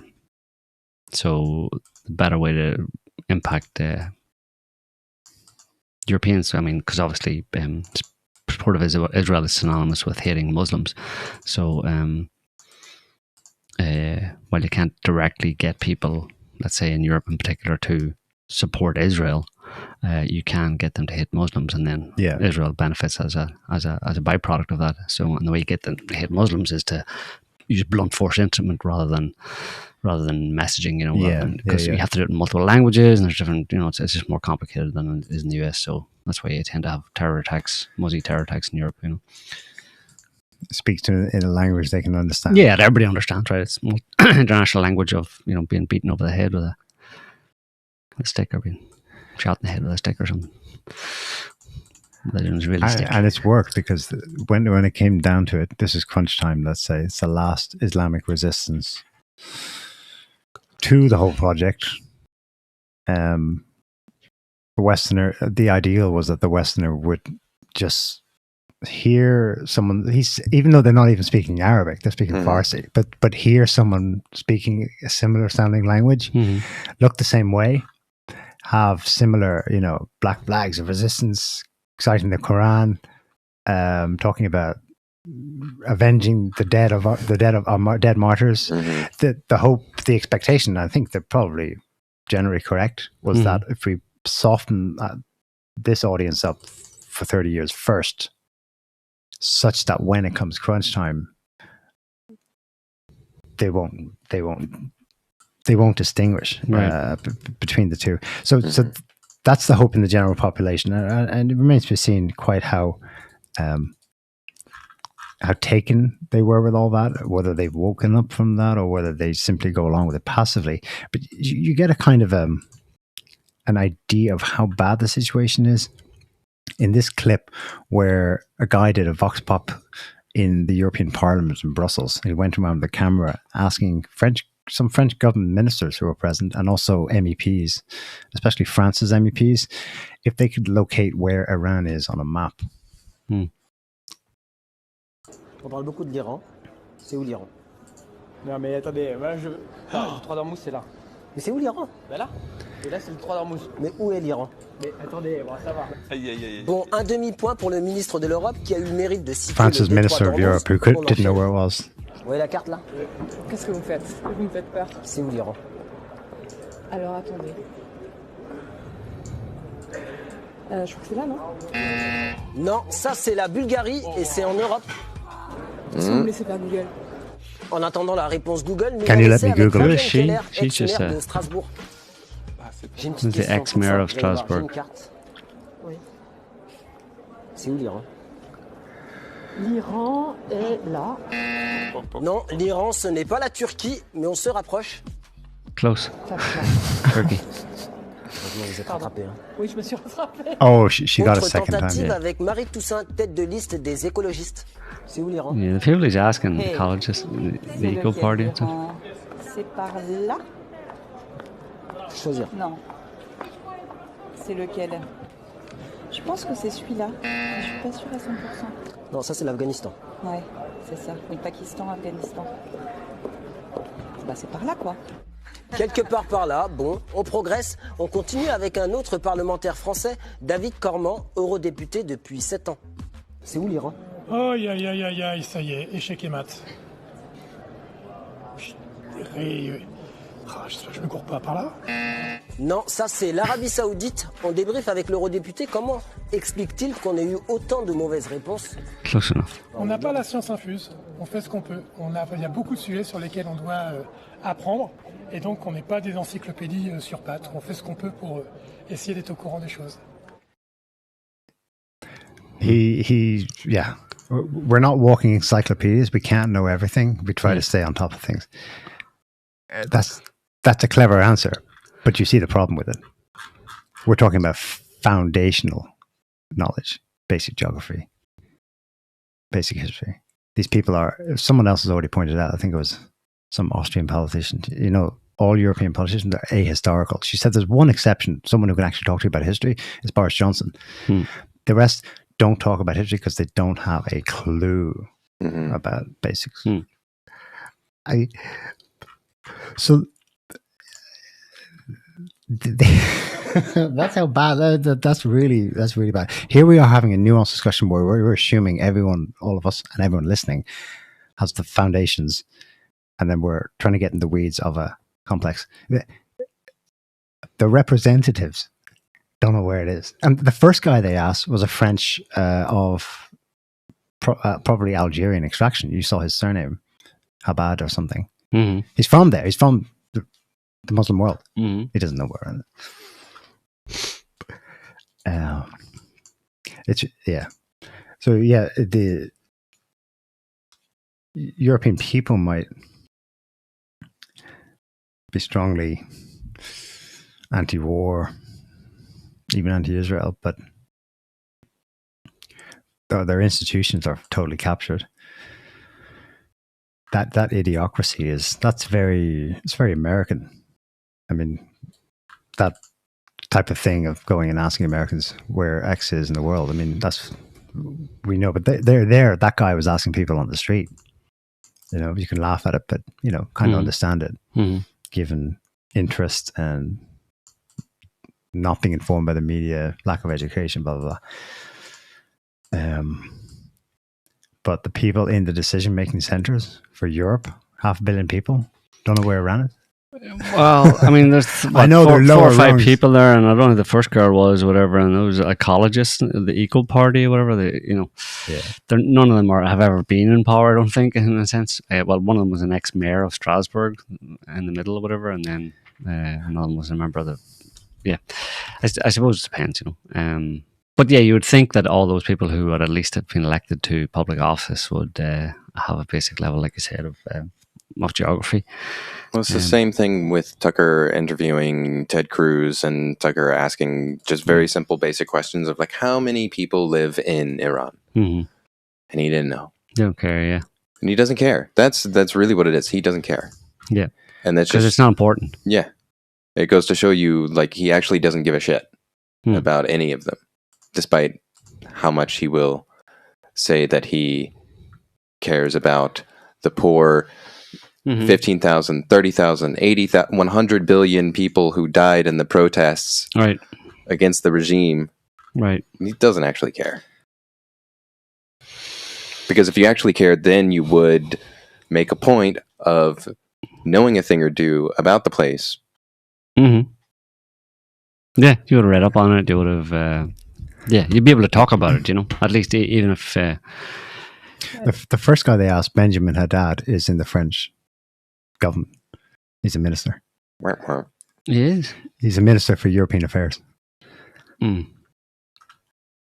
The first guy. Born in the 16th arrondissement of Paris in a Sephardic Jewish family from Tunisia. That's noticing. Well, not necessarily. You of all of them, you would expect him to know. Of course, they know where Iran is. Right? They're smart. And of course, they're very focused right now on the place. He's like, oh, no, don't be tricking me with that. I don't. Not the first guy. The first one was a woman. It was a young girl. No. The guy in the suit. The guy who tried to walk away. Benjamin Haddad. Mm. That's fucking shocking. Or not.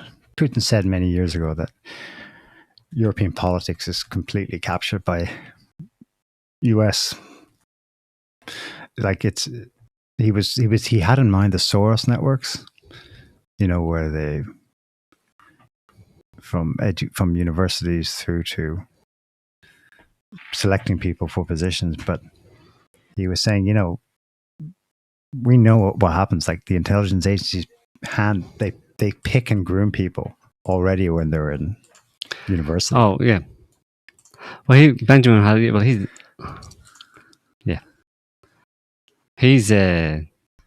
able to point out the Strait of Hormuz. He got half a point. He didn't get it wrong. He said there's a Strait of Hormuz. And the guy said, where's Iran? He went and he just walked off and said, okay, we'll give him a half a point because he only identified the Strait of Hormuz. So if he can identify the Strait of Hormuz, he probably knows where Iran is. And then after that, you've got... Well, why didn't he just do that then? If he knew where it was, why didn't he just say, like, oh, here's the Strait of Hormuz and there's Iran? And then walk away, as opposed to being like, no, you're not going to get me. Well... Because he's a Jew and he's expecting it. This is what Putin was talking about. Haddad's early career from 2014 to 2018, Haddad was a fellow at the Hudson Institute in Washington, D.C. From 2019 to 2022, he worked as a senior director of the Atlantic Council's Europe Center.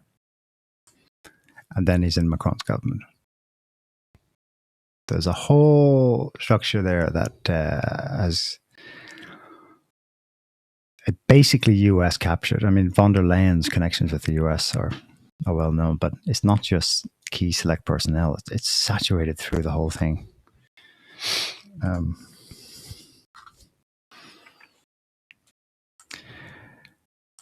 So yeah.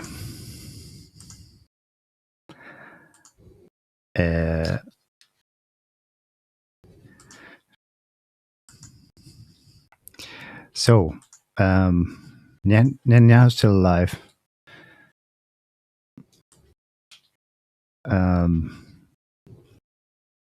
No end in sight for this war. We'll see who taps out first. Give it a couple of weeks. End of the month. Okay. We'll give it a whole month. Yeah. And yeah. There was one statement, one of the few things Trump said last week that wasn't so, it was more interesting, I think. He said on Friday that the US and Israeli objectives in Iran, quote, might be a little different. Before I would have jumped on that as, oh wait. Different from what? Let's hope. Do you say different from anything in particular? He said the US and Israeli objectives in Iran might be a little different. That's usually different to...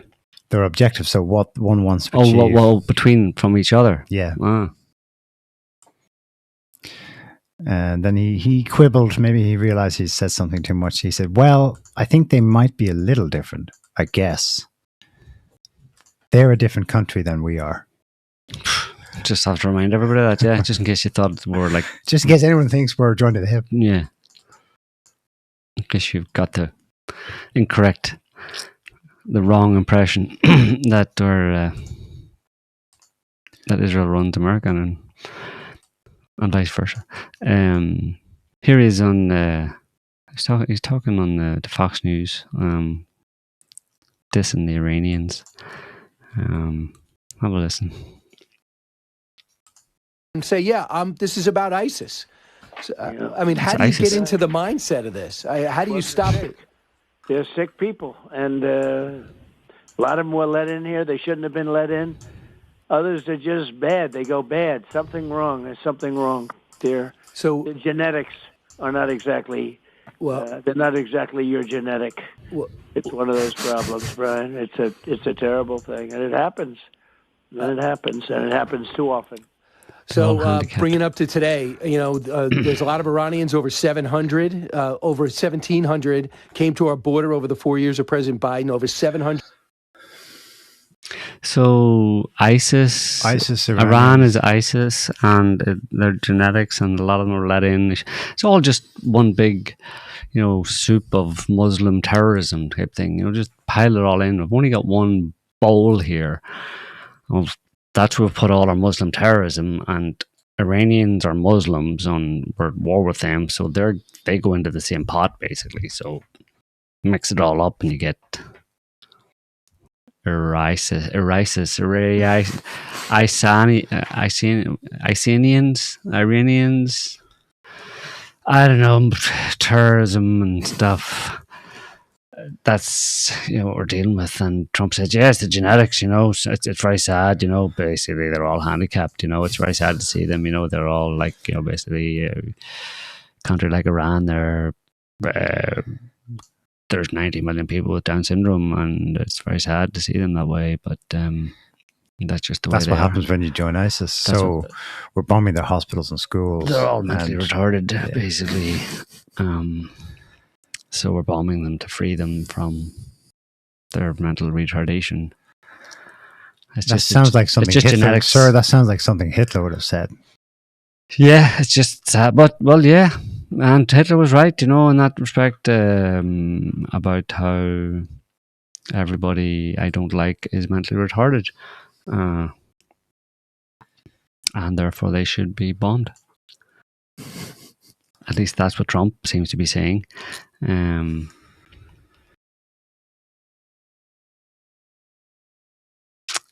Yeah, it's very hard to take. It's very hard to figure Trump out.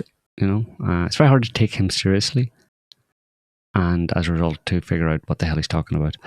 It's not hard to figure out what he's talking about, but it's hard to figure out what the hell he thinks he's doing, basically, it'd be nice to just, it's nice to go with the simple answer of he's just, orange man bad, orange man stupid and bad, orange man not know what he do, orange man has war bro, Fox News anchor retard, steroid alcoholic boy as his Secretary of Defense, and so what do you expect? It's all going to be a big stupid shit show, right? And just go with that, and then just post more or less that in one way or another on social media, and hope that it turns out to be true. But I think it's probably more complicated than that. Not that Orange Man not bad, and not that Pete Hegseth isn't a raging alcoholic, but one idea is that Orange Man was good, but he became possessed. Yeah, like literally possessed. Well, figuratively via Israel through pressure or threats, assassination attempts, and so on. Yeah. People wondering about, does Israel? Well, I'll tell you what, it's too complicated. Anyway, Crooks, yeah. If you believe Thomas Crooks tried to kill Trump on his own and that was it, then bye bye. You're in a different reality. If you think Thomas Crooks tried to kill Trump and he was put up to it by somebody else, well then obviously it wasn't Thomas Crooks doing it, it was someone else, and those people have the ability to attempt an assassination but for the grace of God be successful in it. and get away with it completely. So they're the ultimate power, and it's highly unlikely that Trump is completely unaware of that fact. So it's highly likely that Trump is aware that some nexus of deep state type people within the US tied to Israel. He's probably a bit vague about it, but you don't need to know the details. All you need to know is that these people hold the cards, and they can shoot you in the head and get away with it, or your family member or anything. So there you go. People who wonder, like,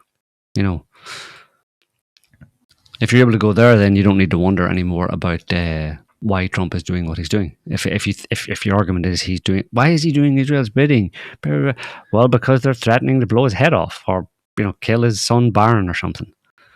I mean, you don't have to. People tend to spend a lot of time getting into kind of complicated, mental gymnastics or whatever about how, tie themselves in knots in terms of trying to figure out or understand how this, what's going on with Trump and why it's happening, and does Israel control him? People saying, no, Israel doesn't control America. It's a tiny little country they can't control. It's like, have you heard of the mafia? Mafias used to run cities, Mafia still do run cities in some cases. So just expand it out a little bit, and imagine that there's Chuck Schumer. Go and ask Chuck Schumer. He said that the CIA has 6 ways of Sundays of getting back at you whenever Trump stopped taking the CIA morning briefing. 6 ways from Sunday, I don't know. Is shoot in the head one of those 6? I don't know. Maybe it is. It's like blackmail, threaten, trash you in the media, I don't know. Fair. Put a banana in the tailpipe of your car, and the 6th one then shoot you in the head. I don't know. When people say these things explicitly, and people can't actually just go there to what he probably meant, which was that. Well, just somebody should ask Chuck Schumer. And you're 6 ways from Sunday that CIA can get back at you. What are we talking about here? And is one of them having an untimely death? If it is, then everybody's fucked. Basically, everybody in Congress and the president, and has been for as long as the CIA has existed. It's the CIA and / the deep state calling the shots. So stop wondering about whether or not Trump is going to do A, B, or C, or D. He's not going to do anything that he's not allowed to do. Because JFK. Duh. So tiresome. Joe is that meme.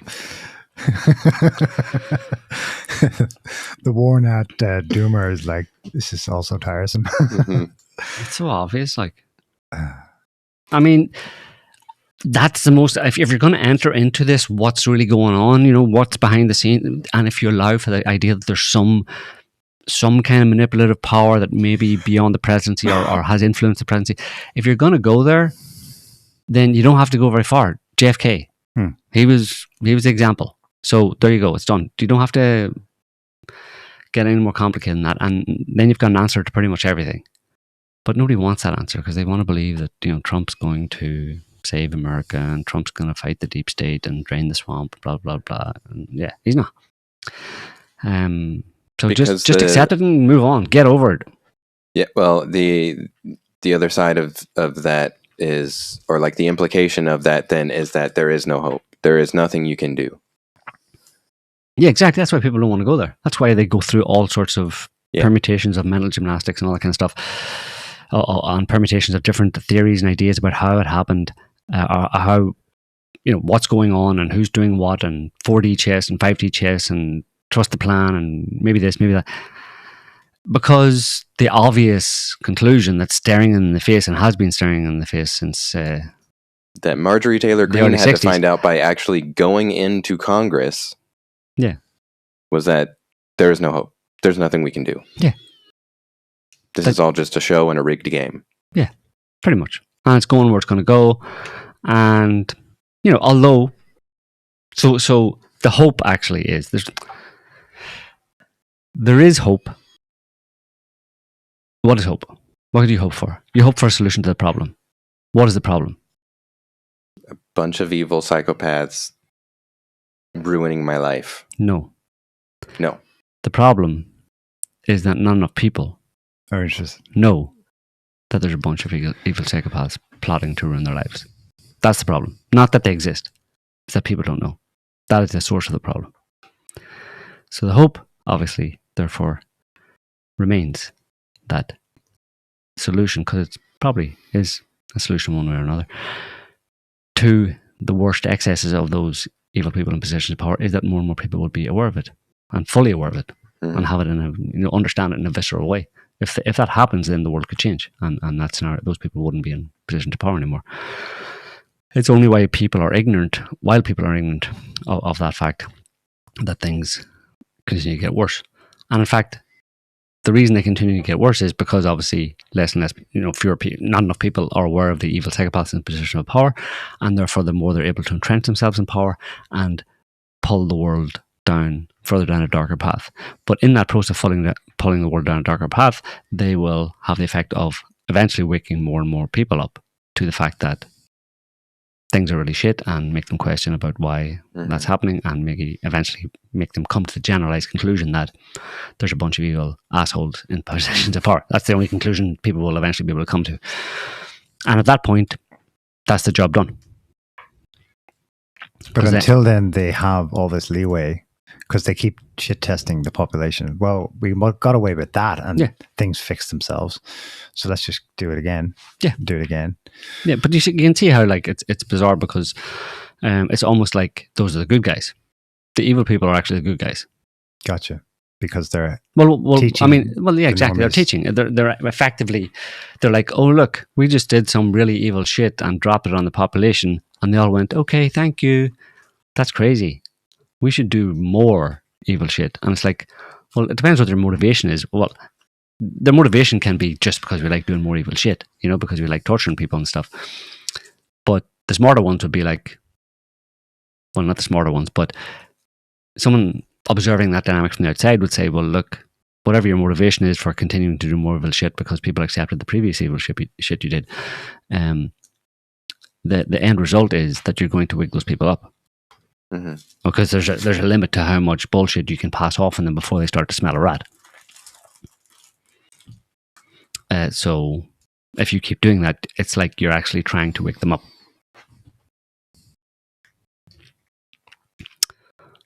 Of course, the people who are doing that don't realize that that's what they're doing. I suppose they're doing it just for the kicks, right? For the evil lols and kicks. The muahahas. Yeah, just for fun. So they're tools as well. As Trump said. Well, no, we shouldn't throw him in with it, but yeah, he is there. It does come across like a psychopath. I mean, imagine you're anyone else in the world who is aware of this situation, and you hear him say, "Well, we might bomb that place again," quote, just for fun. How else could they interpret it? Yeah. Well, wait, it's nuanced. Trump's not really saying he's a bombastic psycho war bombing nutcase. But yeah, he would be put in that category by someone who just looks at it, has a blink on it, Yeah. But I don't know. I have to allow for his personality and all that kind of stuff, and allow for him just being American. He's very fragile, He's someone who is very, very sensitive to being wrong, or just being seen in a negative light, or in any way being wrong, or people looking down, people thinking badly of him. He's very sensitive to or has a very, very strong need for everybody to think he's awesome. Like, that's why he talks about himself in the way that he talks about himself, because he's trying to big himself up all the time. Because it's just that's classic, just fragile ego. And if you need to say that everything you've done is the most amazing thing that anybody has ever done in history, like, that's almost literally what he does. That all the things that he does, he says explicitly, and has said it. You could probably count them up, and it's probably like 500 times by now over the past 7 years, over 2 terms. He's literally said that, in referring to things that he has done, that these things are the best and most awesome things that have ever been done in the history of the planet.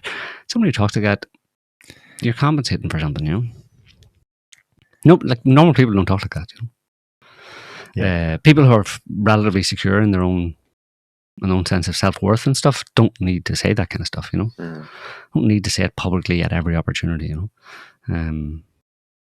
You could excuse him you could try and claim that he's doing that in order to, like, big up the American. I'm doing this for America because I'm not talking about me. But a lot of times you do actually talk specifically about yourself. You're not talking about America. You're talking about yourself. So, yeah, you can allow for that aspect of his personality and character and stuff, and you have to parse a lot of things he says and does in that context.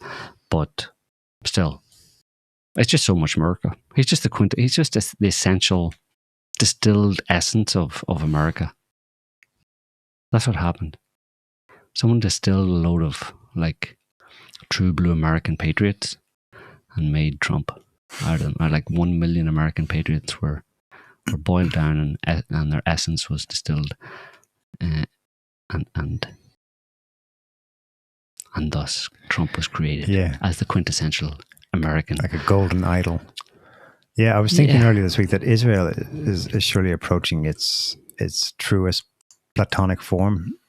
Plato said there's a realm where there's the perfect form of something, the noumenal form, where it's the optimal. And then there's what we see here is kind of approximations of it, but it's never quite right. But Israel's really getting close. So it was kind of a rumor for years, and then the Lebanese reported it, but now we've actually got them on video. They are mass spraying pesticides like glyphosate in Jordan, Syria, and Lebanon. It's being documented. The UN's there racking it up. They've completely, it's biocide. There's no life. It's just turning places into desert and rock on swathes of southern Lebanon into Jordan, the West Bank. It's unfarmable, unlivable. There's bees. The bees are all dead in these places. When the US did this in the Vietnam War, Agent Orange, at least there was a military rationale for it. It was to destroy the foliage and the air cover so they could see the gooks and kill them better. Here, it's just to kill life. Yeah. Well, it's to stop. To clear the people out. Well, it's the next logical conclusion. You've heard them say, well, yes, but that young child will grow up and have children. So if we kill them, we're killing the young terrorists. It doesn't really matter. But here it's like, stop procreation at all. No people will live here. So you kill all life, and therefore there can be no terrorists. The Romans did it in Carthage. Salted the earth. Okay. That was that version of it. Therefore, it's okay. The Romans did it. Not unheard of. But yeah, it's extreme. Yeah. But again, it's just, they just see this as practical, I mean, of course, land can come back after that and all that kind of stuff, but it's to, put it out of commission for a few seasons anyway, whatever, Yeah, I don't know how long lasting that is. So, well, I mean, it would obviously regenerate eventually, but it's enough to, if you can drive the people off the land or whatever. And if it's the farmland, well, even if it doesn't last a few years, the fact that you would be killing everything before you can plant it, before you can harvest it, so you're drying up the food supply in the region. That's going to have a knock-on effect to, how many people can live there, and how many of the Hezbollah can do their thing. Yeah, I think it's mostly because obviously you could chip in food to people and all that kind of stuff, but it depends on what size, what amount of land they're doing it across as well. But it's that kind of thing I think will be, most useful to kind of like get rid of populations out of a particular area that were dependent on farming. Yeah.